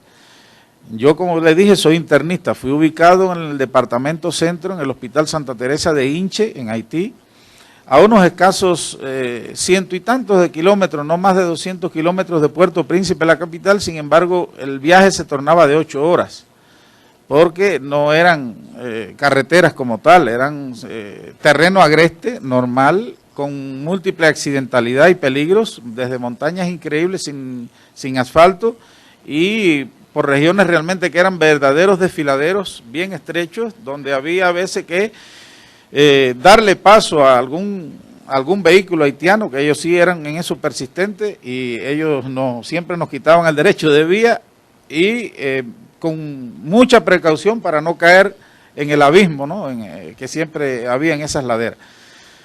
Bueno, esas son experiencias un poco fuertes, pero todavía faltaba lo peor. Y ya cuando llegas a ese sitio, tienes que hacerle una fotocopia, o ya te tenían una copia en una hojita de la primera página de tu pasaporte, la cual después por tus medios tenías que ir a un cibercafé, como se le llama en Haití, a hacer una plastificación de ese documento, que era el documento oficial con que contábamos allí para movernos. O sea, tenía tus generales, Osvaldo Tamayo, nacido en Cuba, nacionalidad, fecha de expedición, fecha de expiración del pasaporte y tus generales, pero era un papel, no era nada oficial. De ahí pasaban a leerte una especie de reglamento, que tampoco voy a hacer énfasis porque es básicamente las medidas que fueron leídas anteriormente aquí, y te ubicaban por cada una de las casas que tenía ya el gobierno cubano contratadas o conveniadas a través del Ministerio de Salud haitiano. Cuando llegaba a las casas te sorprendía, son casas que tienen bombillas, o sea, focos, interruptores, llaves, pero nada funciona, no hay electricidad. La precaria electricidad que existía en ese entonces, en el 2005 en Haití, y era con muchos apagones, etcétera, era en Puerto Príncipe, la capital. Por lo menos en Hinche no existía electricidad, nunca existía, estaban los cables eléctricos, pero no había. No había agua potable, no había agua para nada, ni siquiera para los servicios básicos de aseo, nada. Esa agua nos enteramos allí que tenías que, con algunos líderes religiosos que casi siempre eran las personas que caritativamente se acercaban a nosotros, porque es verdad que desempeñamos una función muy reconocida por el pueblo haitiano. Ellos entonces nos daban oportunidad, por ejemplo, un cura nos daba la posibilidad de ir a su iglesia a rellenar los recipientes que teníamos para el agua, cada cierto tiempo, tampoco puedes ir tan frecuente, ¿no? Entonces acopiábamos esa agua de esa manera, con un vehículo que nos facilitaban, previa comunicación, porque cada una de las casas donde existen cubanos tenían las mismas necesidades y las mismas carencias. Entonces no podíamos solicitar el vehículo de la brigada todos a la vez, imagínense. Y el agua de tomar teníamos que envasarla también en vasijas plásticas y después por nuestros medios clorarla, porque allí había una gama inmensa de enfermedades de transmisión digestiva. De hecho, yo tuve siempre que tratar a muchos colaboradores con enfermedades gastroentéricas y otras parasitarias, además de enfermedades tropicales como el paludismo, precisamente porque los peligros estaban donde quiera. No había una cadena de frío, no podíamos tener los alimentos en conservación en un país con unas temperaturas que realmente a veces estábamos despiertos en el balcón, refrescándonos entre comillas, hasta las 11 o 12 de la noche, porque debajo de una placa con 35 grados era casi hornearnos hasta la mañana, así mismo, literalmente. Y bueno, entonces ya ahí después nos trajeron una de esas mañanas en los que ellos le llaman matutinos, antes de entrar a laborar en el hospital, que eran obligatorios participar en el matutino, donde se dan noticias de Cuba, orientaciones de la brigada en el exterior, etcétera. Nos dan a conocer las otras cláusulas del convenio. En ese país cobrábamos alrededor de el equivalente a $300 americanos, aunque no completo, porque una parte de esos $300 americanos iban a ser depositados en Cuba, en forma de una cuenta congelada, como se le conoce muy popularmente en el gremio médico en Cuba. Es para esa cuenta, se descongela y te la facilitan una vez que cumples la misión. Es decir, si te conviertes en un desertor, perdiste ese dinero, y tu esposa y tus hijas en Cuba tampoco tienen derecho a extraerlo del banco, porque se supone que el titular de ese dinero, de ese activo que va creciendo poquito a poquito, a veces llega a unos escasos de 8 a 9 mil dólares al término de los 2 años, puedes descongelarlo únicamente con el cumplimiento a la misión, con el regreso a Cuba y con la presentación ante el Departamento de Talento Humano para tu nuevo empleo, tu nueva plaza. Ahí entonces te proceden a descongelar esa cuenta, que es más bien un certificado de divisa que dan en ese entonces, que se llamaba CUC, no dólar americano, no ninguna divisa como tal, cash propiamente dicha. Pero de esos que eran aproximadamente 250 que recibías allá, los recibías en forma de moneda nacional, en este caso gurda, haitiana, una moneda muy devaluada, y con lo cual te sometías entonces a comprar tu alimentación, a tu seguridad, porque había que clorar, tienes que hacerte de varias cosas para evitar un contagio con una enfermedad tropical, y que realmente se convertía entonces en mucho menos de lo que podías quizás dedicarle a tus hijitas, a tu familia, a tu madre, a tus abuelitos, porque era una cantidad prácticamente simbólica, ¿no? Bueno, en el transcurso de la misión te das cuenta de otros problemas, y son muchas diatribas. Los jefes de misiones son personas muy escogidas, muy preparadas antes de salir a cumplir misión, y realmente es también lo que te topas cuando llegas a esos lugares tan distantes de lo que es la civilización humana a veces, y del confort mínimo para un ser humano, y es precisamente los jefes de misión. Eso no es, nadie escapa y nadie se abstrae que eso es una realidad. Varias colaboradoras tuvieron, quizás algunas accedieron, pero todas casi siempre con la extorsión y el chantaje de algún tipo de beneficio por parte del jefe de la misión. Y eso, Haití no era para nada la excepción. Las vacaciones de los colaboradores son programadas no cuando el colaborador o la familia la necesita, la familia de Cuba la necesite, o necesitan que vayas a ver alguna situación emergente que haya sucedido. No es que te las autoricen así tácitamente.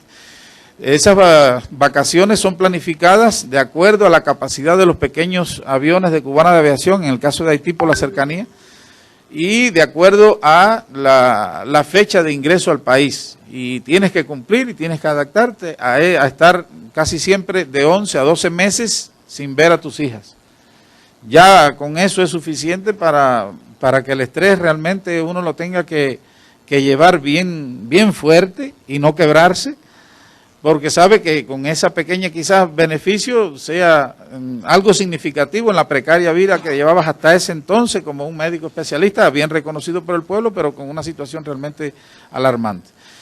Ya, bueno, al regreso ya de la misión de los 2 años,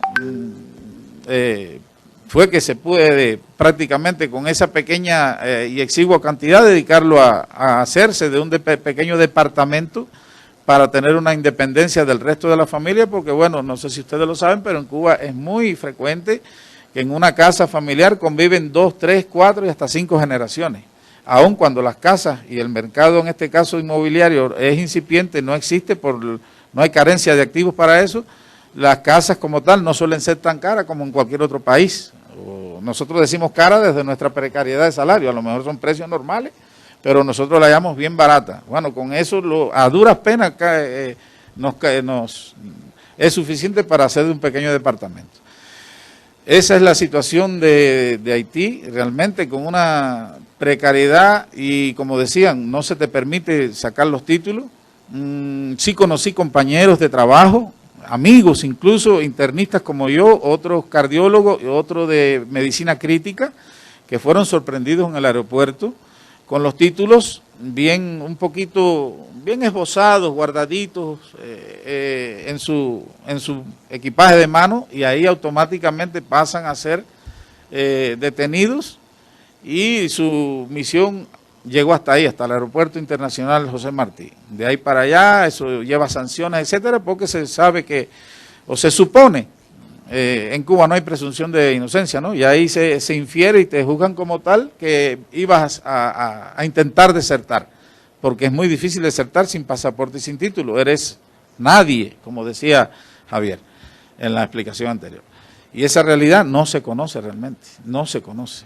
Todo lo que se da de las misiones, el humanismo, etcétera. Humanismo sí, humanismo nuestro, humanismo incluso que era a veces hasta nos nacía todo hacerlo, porque te encuentras y a medida que conoces un idioma distinto, como internista tuve que aprenderlo casi a la perfección, porque de otra manera no podía pasar visitas en una sala con personas que tenían a veces un nivel cultural 0,0, haitianos, y realmente no tenían ellos por qué conocer mi español tampoco. Es decir, y vas conociendo más y te adentras más y realmente te das cuenta de que sí, no se trata ni de izquierdas, ni de derechas, ni de nada. Se trata de humanismo, y el humanismo sí lo llevamos mucho por dentro, de eso sí les puedo garantizar. Y, ¿ya? ¿Sí? ¿Sí? ¿Sí? Vamos a pasar con el siguiente testimonio de Emilio Arteaga. Emilio es un médico cubano que reside en España. También tiene una especialidad y bueno, también como todos tiene una historia. Bien, buenas tardes. Mi nombre es Emilio Arteaga, médico cubano, psiquiatra cubano. Les hablo desde Madrid. No hay mucho que aportar después de toda esta cantidad de evidencia que han sido mostradas acá. Solo voy desde la perspectiva personal a aportar algo desde mi historia, que sería, por supuesto, enriquecer un poco más a estos testimonios. Quería decir que soy de formación especialista en psiquiatría, era profesor de psiquiatría en la Universidad de Ciencias Médicas de La Habana, del Hospital Clínico Quirúrgico de 26, un hospital universitario, docente. Y tuve la oportunidad, la experiencia de involucrarme en 3 colaboraciones médicas cubanas en el exterior. Una primera que ocurrió fue destinada a Bolivia en el año 2008 hasta el 2010.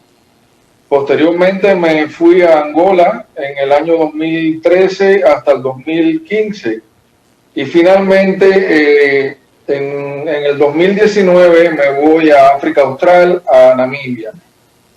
¿Qué pude aprender, qué pude retroalimentarme y cuál fue la gran enseñanza de estas tres experiencias?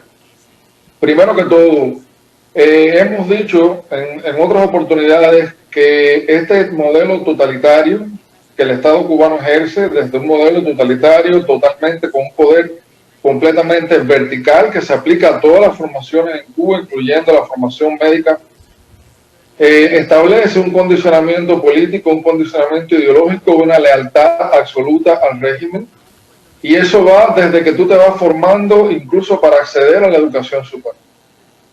Este modelo se multiplica a la N potencia, esa cadena de control y mando, de control, de vigilancia y de prácticamente como si estuvieras dentro de un campamento, se multiplica a la N potencia en las brigadas médicas cubanas. Creo que el resultado de la decisión de desertar y de irme, porque además te catalogan como desertores, que eso viene desde la jerga militar, del entorno militar, da por supuesto la medida de que te ven como un soldado, o sea, tú estás ahí a nivel en un entorno de campamento y se te dirige como si estuviéramos en un campamento, en una contingencia de tipo militar. Quiero ratificar que las presiones psicológicas, los chantajes emocionales, la imposibilidad de relacionarte con otras personas que no sean miembros de la colaboración médica, especialmente con el personal cubano que radica allí en esos respectivos países donde son desplegadas las brigadas médicas cubanas. Le tienen terror a los cubanos que viven en esos países y que son libres y que viven por su cuenta allá. Para ellos, quiero decir, la gente que nos dirige dentro de las misiones médicas, la posibilidad de tener relaciones afectivas, personales, individuales, con personas fuera del entorno de la brigada, son consideradas indisciplinas. Si en Cuba ya no tenemos libertad de pensamiento, mucho menos libertad de expresión, y multipliquen esto a la N. Y bueno, todas las demás cuestiones que van en el orden de lo económico, por el tema de la explotación explícita, ya que el Estado cubano se queda con alrededor del 80% y en algunos casos más del dinero que se paga por nuestros servicios. Lo que quería aportar en mi testimonio es que lo que ocurre en Namibia conmigo, ya por supuesto esto es una cadena de sucesos que fueron a lo largo de mi vida en los últimos años, generando toda una gran decepción en mí, desde el punto de vista individual, personal, y de no formar parte más de tanta mentira, tanta falacia, tanta manera o sea, ya sentía que no era éticamente coherente conmigo mismo formar parte de algo que en el fondo era una trata y una esclavitud moderna, pero además que te usan desde el punto de vista con ventaja política y para también de alguna forma promulgar, hacer proselitismo político. Eso sinceramente a mí me asqueaba. Dio la casualidad que mi presencia en Namibia fue un año bien complejo para Cuba, ya estaba la pandemia, se estaban dando olas represivas con artistas y a miembros de la sociedad civil independiente, ya yo no podía soportar más lo que estaba ocurriendo en Cuba, y allí desde la misma misión empecé a hacer expresiones en el orden personal, en mi vida cotidiana y también en mis redes personales, en internet, en mi mensajería, sobre todo a título de crítica social, alguna sátira política, escribí un par de cosas. Bueno, en algún momento me llevaron al Ministerio de Salud de Namibia, yo estaba en el hospital en la capital de Namibia, me mandan a buscarla en la casa donde yo vivía y que me presentara en el alto mando de la misión cubana en Namibia. Allí me abrieron una laptop y tenían de meses atrás comentarios míos en redes, publicaciones mías, conversaciones mías, cosas que ellos entendían que estaba criticando a la revolución, al gobierno, y debía admitir que un médico internacionalista no podía tener ese tipo de pensamiento que yo tenía y por lo tanto no era merecedor de una misión común. Ahí automáticamente entendí que ya lo que venía conmigo era bien arbitrario, bien feo, porque está en el propio reglamento que cuando un médico cubano en colaboración expresa, cuestiona o critica, tiene que asumir ciertas medidas de represión contra ti. Me han dicho allí en esa misma reunión que duró varias horas que me debía mantenerme localizable, que siguiera trabajando, pero que la decisión de lo que se iba a hacer conmigo venía desde La Habana. Y ahí, cuando vi eso, entendí que realmente la única salida que tendría para no exponerme a un proceso arbitrario, incluso ser enviado para Cuba con misión revocada o ser expuesto a arbitrariedades judiciales. Recuerden, en el año 2020, esto ocurrió en septiembre, este incidente, estaba realmente la represión en Cuba en su punto. Bueno, no ha parado, aún se mantiene.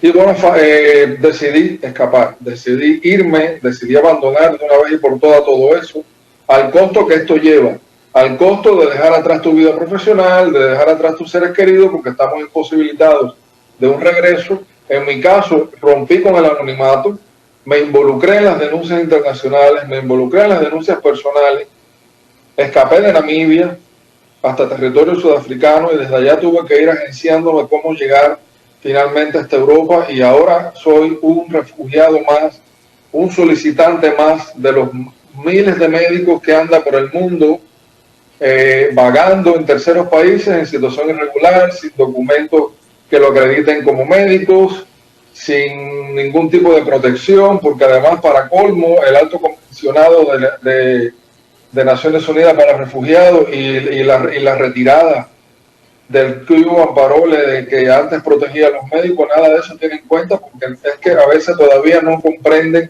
la envergadura de las graves violaciones de derechos humanos que se cometen con los médicos cubanos. Realmente hay una cifra considerable que se calcula de miles de médicos que están varados en terceros países y se encuentran en situación bien compleja. Soy uno más, pero decidí que la única forma de parar todo esto es denunciarlo, es decirlo, es contarlo, que el mundo lo oiga. Y por supuesto romper el anonimato, perder el miedo y dar la cara, porque la otra forma sería permanecer oculto, permanecer como muchos, lamentablemente algunos colegas lo han hecho de esta manera, permanecen escondidos, tranquilos, calladitos, esperando de manera muy humillante que llegue esos 8 años para ver cómo retornan entonces a la isla, y prefieren no involucrarse y no buscarse problemas. Y están asumiendo de manera tácita una ley que es contra la familia y contra los seres queridos. Yo pienso que la manera de poder detener todo esto es tener el valor y romper el silencio. Romper el silencio, porque el silencio nos hace cómplices. Quería agradecer a las organizaciones no gubernamentales de derechos humanos involucradas en este tipo de denuncias, a PD, a AO, a la prensa en general, a los europarlamentarios, a Dita Charanzoa, a Gaviernar y el resto de los colegas que han estado participando por acá y los demás panelistas. Muchas gracias por preocuparse por lo que le pasa a los médicos cubanos. Gracias a todos y gracias a la audiencia. Gracias desde Madrid. Un abrazo grande. Vamos a tener una breve ronda de preguntas. Si alguien quiere hacerlas, ya solamente a las personas que estamos en el panel.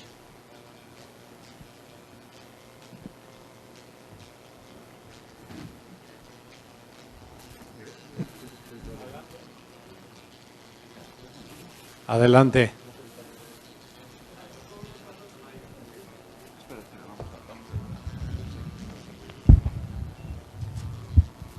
¿Sí? Muchas gracias. Al doctor Osvaldo Tamayo, ¿nos puede contar un poco el proceso, su experiencia para salir de Cuba después de haber terminado la misión? Bueno, buena pregunta. Bueno, eso fue después de una segunda misión. En este caso, mi estancia en Argelia durante 3 años. Terminé la misión de Argelia en enero del 2015.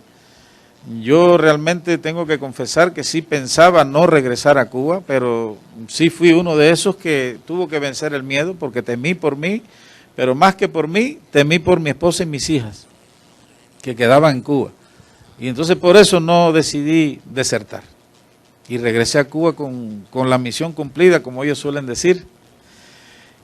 Llegué en un momento coyuntural, ¿no? Había una flexibilidad que pasa por las conversaciones y relaciones que tiene el gobierno de La Habana con el tema de Estados Unidos. Estaba Obama, necesitaban que Obama flexibilizara ciertos mecanismos, como los cruceros, etcétera, y en base a eso, la Asamblea Nacional del Poder Popular votó una ley en la cual todo cubano, no importaba si fuese médico u otra alta categoría profesional del país, sabe que para ninguno podíamos salir, ni siquiera pedir pasaporte.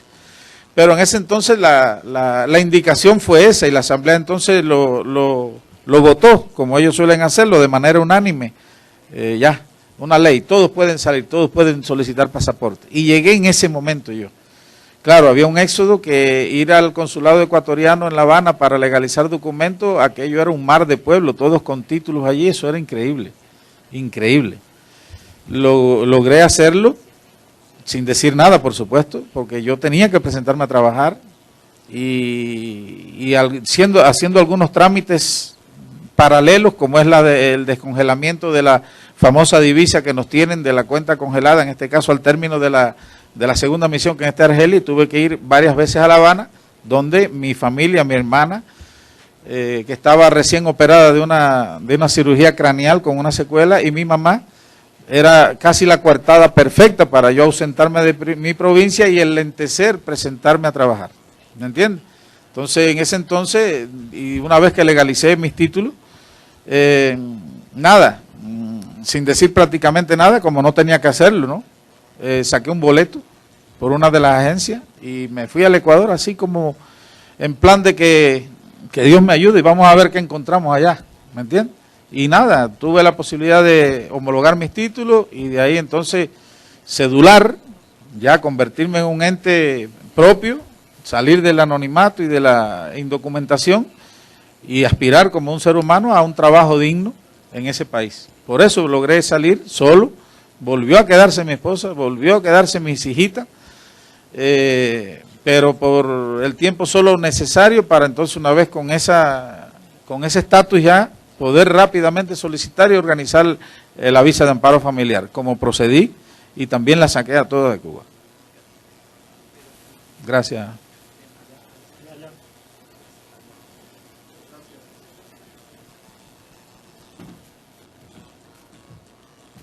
Muchas gracias. Listo, gracias. Mi nombre es Amado Azueta, vengo del Heraldo de México y preguntarle sobre esta parte al doctor Osvaldo y después otra pregunta para todo el panel.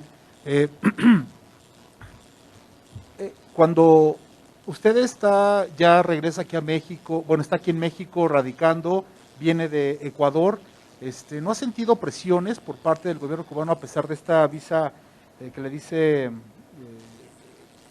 familiar, esta visa que salió con toda su familia, no ha sentido la presión? Y la otra, preguntarle al resto, el doctor Emilio Arteaga estaba comentando que hay muchos médicos cubanos escondidos en todo el mundo. Preguntarles, aquí en México, ¿cuántos médicos cubanos están escondidos? ¿Y cuál es la suerte de ellos? ¿En qué trabajan? ¿Se quieren pasar a Estados Unidos? ¿Qué es lo que pasa con ellos? Muchas gracias. Bueno, en lo personal debo rectificarle, no resido en México, ando con una visa de turista, conociendo a este magnífico país tan maravilloso. Resido en el Ecuador y allí es donde tengo mi familia y ya tengo mi trabajo estable. Sí tengo que decirle que sí, la presión sí existe, ¿no?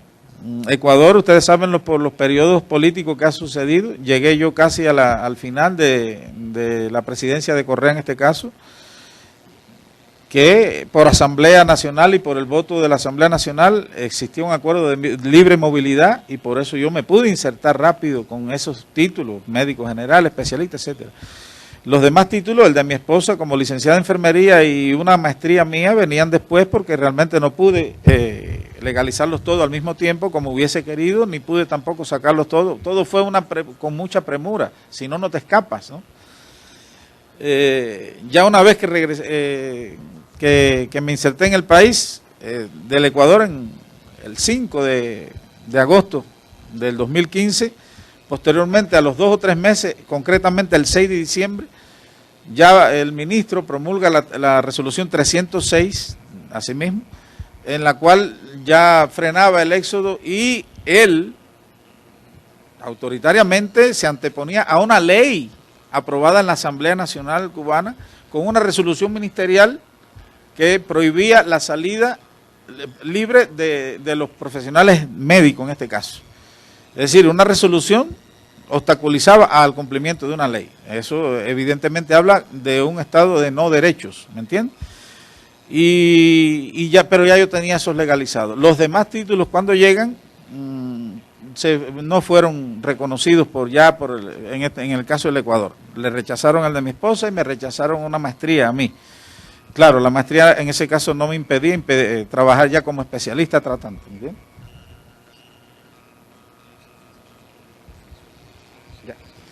Y entonces nada, fue parte de las conversaciones entre los dos países para obstaculizar que el éxodo siguiera. Y por eso entonces, no a mí, a muchísimos le denegaron otros títulos que ya sí tenían mayor valor incluso para desempeñarse en el país. Estamos hablando de quizás varios miles. Varios miles.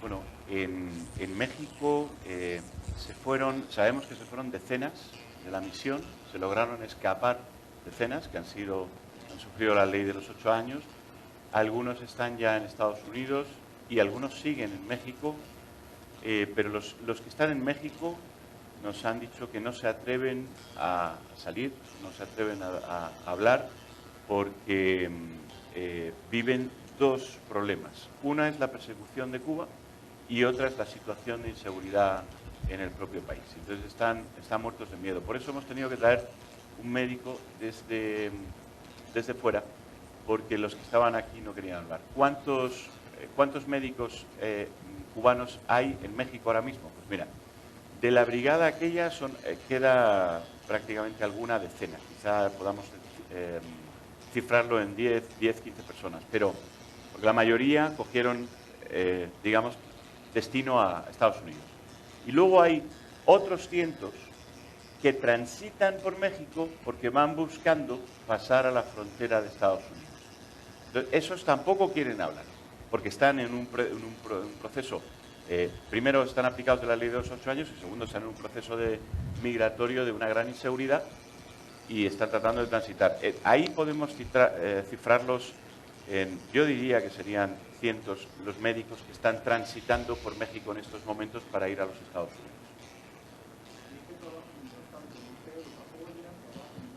Bueno, eso es una gran desgracia.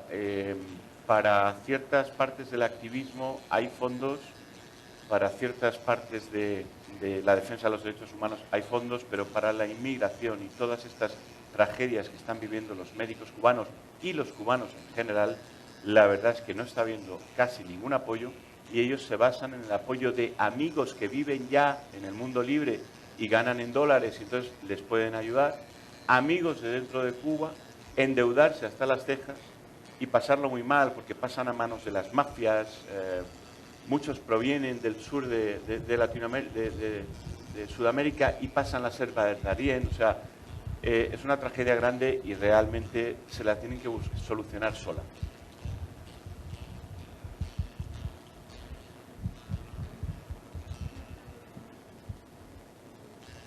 Creo que hay que pulsar. Ahí tiene un botón. Bueno, creo que me escuchan bien. Con todos los antecedentes que nos presentan, quisiera saber la opinión del doctor Tamayo y también de usted. ¿qué mensaje les daría a los médicos que están a punto de abandonar Cuba para llegar a México? ¿Qué viabilidad tienen para no ser tan represivos? ¿Cuál es el mensaje que ustedes les dan? Un consejo para los médicos cubanos. Bueno, hay una frase que me gusta mucho.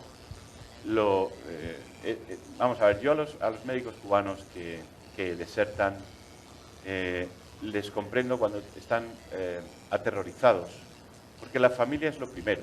La mayoría tienen a sus hijos en Cuba, la mayoría no pueden verles, temen muchísimo hacer cualquier declaración, cualquier cosa. Entonces yo les digo que hace falta unirse, pero que no hace falta mártires, que no hace falta, hay personas que no deberían salir a los medios y exponerse demasiado porque las represalias contra los hijos y contra la familia son muy graves.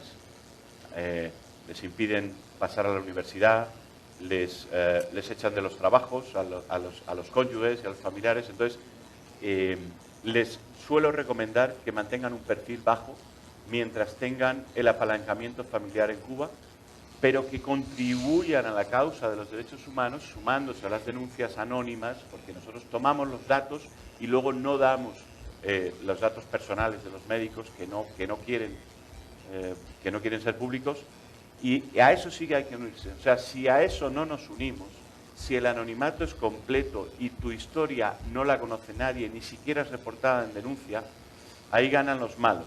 Entonces ahí sí hace falta que haya un pasito por parte de todos ellos, que ya se está dando, ya son miles los denunciantes, esperamos que siga creciendo, claro. Bueno, en lo personal, al médico que sale de Cuba con la intención de radicarse en el exterior, le pido encarecidamente que trate de salir con todos sus títulos legalizados, eso sí. Y nada, como dice el doctor Emilio y como dice Larrondo, perder el miedo y ánimo, pero tratar de salir con sus títulos legalizados, de lo contrario es muy difícil la precariedad, vencer la precariedad, y es muy difícil todavía mucho más dejar familia pendiente y a cargo de uno, en este caso que sale. Eso le pido. No sé si referirme brevemente a Argelia con los valores que tengo. Porque sí se Hola. Para el embajador Pasco, no es una política actual, ya desde hace varios años había convenios con el gobierno de Cuba. De hecho, cuando Salomón Chertorivsky fue secretario de Salud, hay un acuerdo. ¿Cómo se ha dado a través del tiempo estos convenios, esta participación de misiones cubanas a nuestro país en el término político, embajador? ¿Cómo se da esto?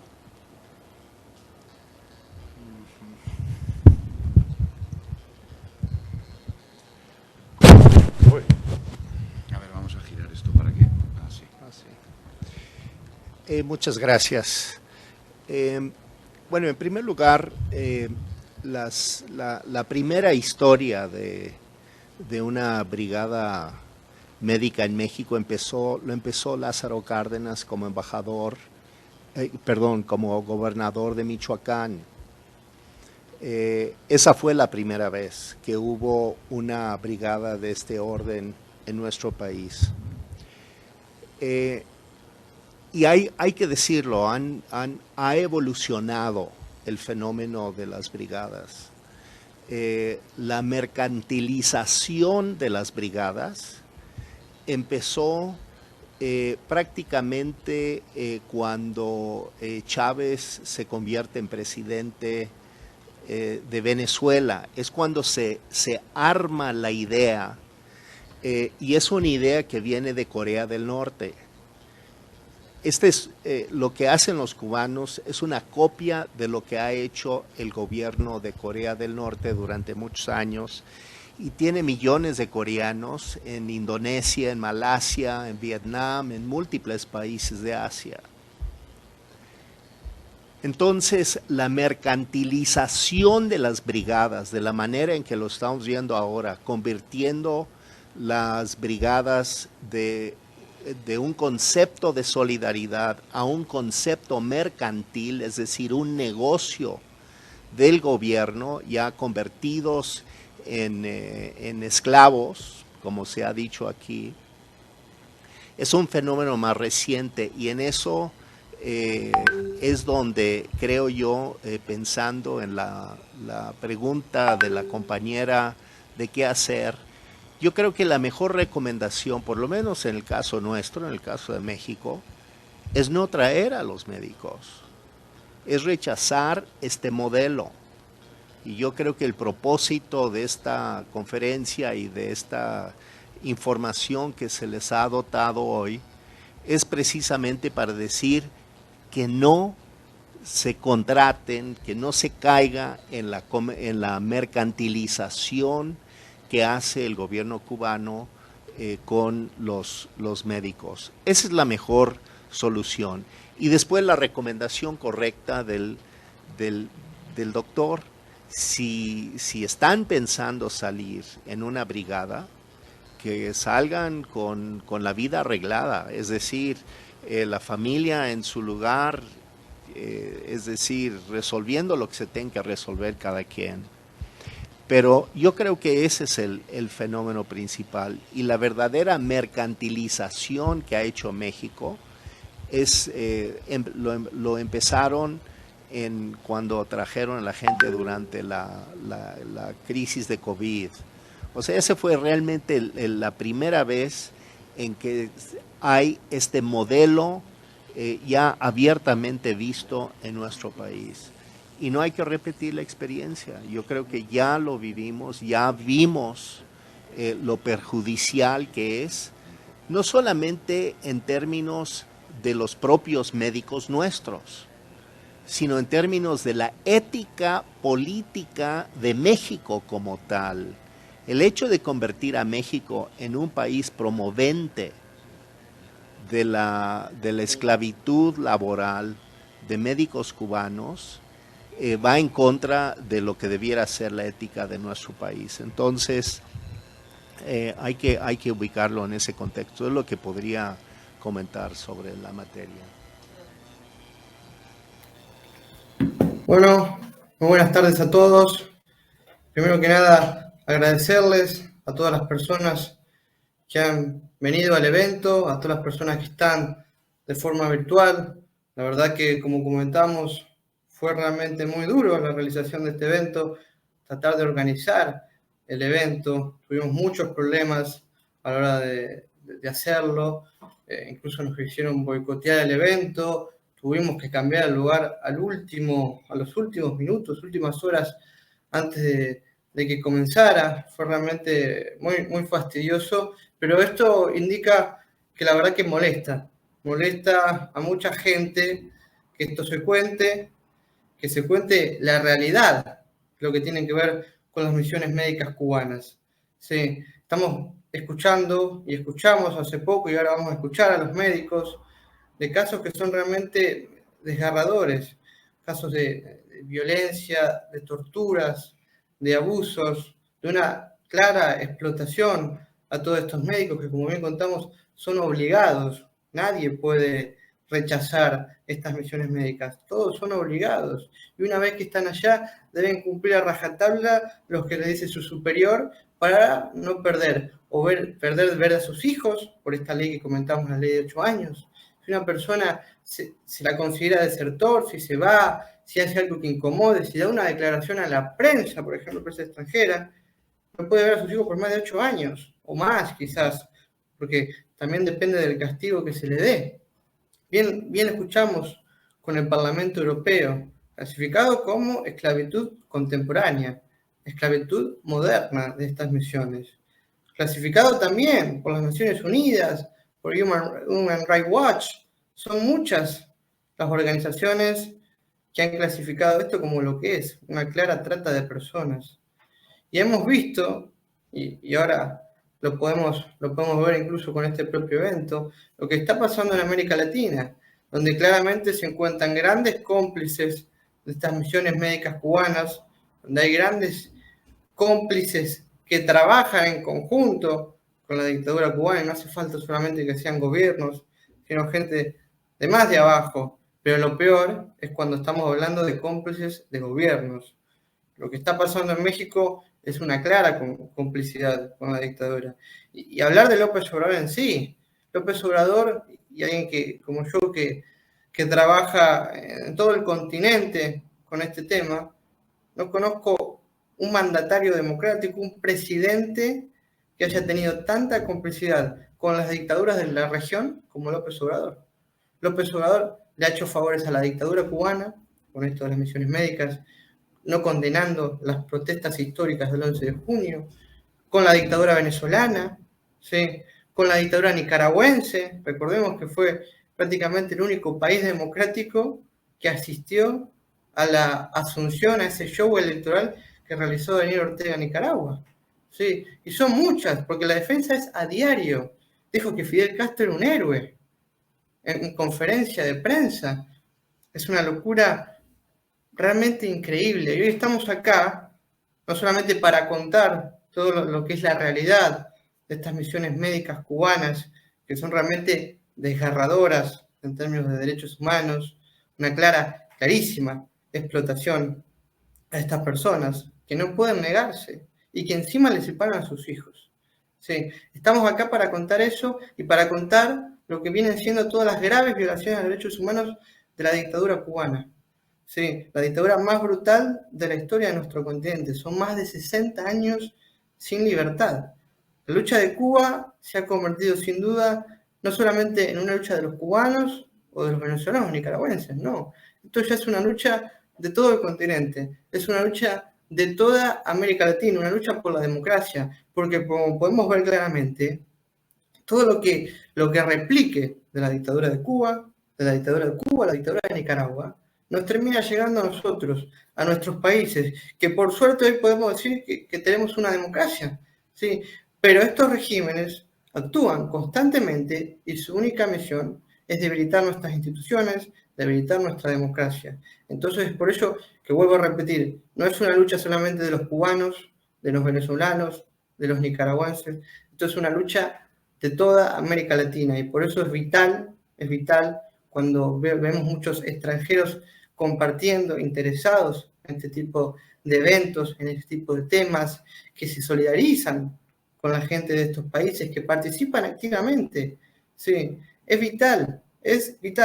Entonces, agradecerle no solamente a todas las personas que vinieron al evento, a toda la prensa que vino al evento y que ahora va a escuchar las declaraciones de estos médicos que han sufrido estas misiones, ¿sí? Sino también toda la gente que está detrás de la pantalla. Como saben, el evento lo tuvimos que hacer de una forma cerrada, por temas de seguridad. Nos pasó en el anterior lugar que nos quisieron boicotear, incluso han sacado comunicados para no permitir el evento. Agradecerles a todos, porque sé que también lo vamos a compartir, que va a salir en muchos lugares. Es un tema que se tiene que hablar. No podemos dejar pasar esto. No es algo chico, estamos hablando de graves violaciones a los derechos humanos. Como bien lo dice el Parlamento Europeo, esclavitud moderna, no podemos permitir esclavitud en pleno siglo XXI. La situación en Cuba es alarmante, y es alarmante no solamente para ellos, sino para todo el continente, porque lo que pasa en Cuba pasa en todo el continente, y la recuperación de la democracia en estos países de la región es un trabajo de todos. Muchas gracias.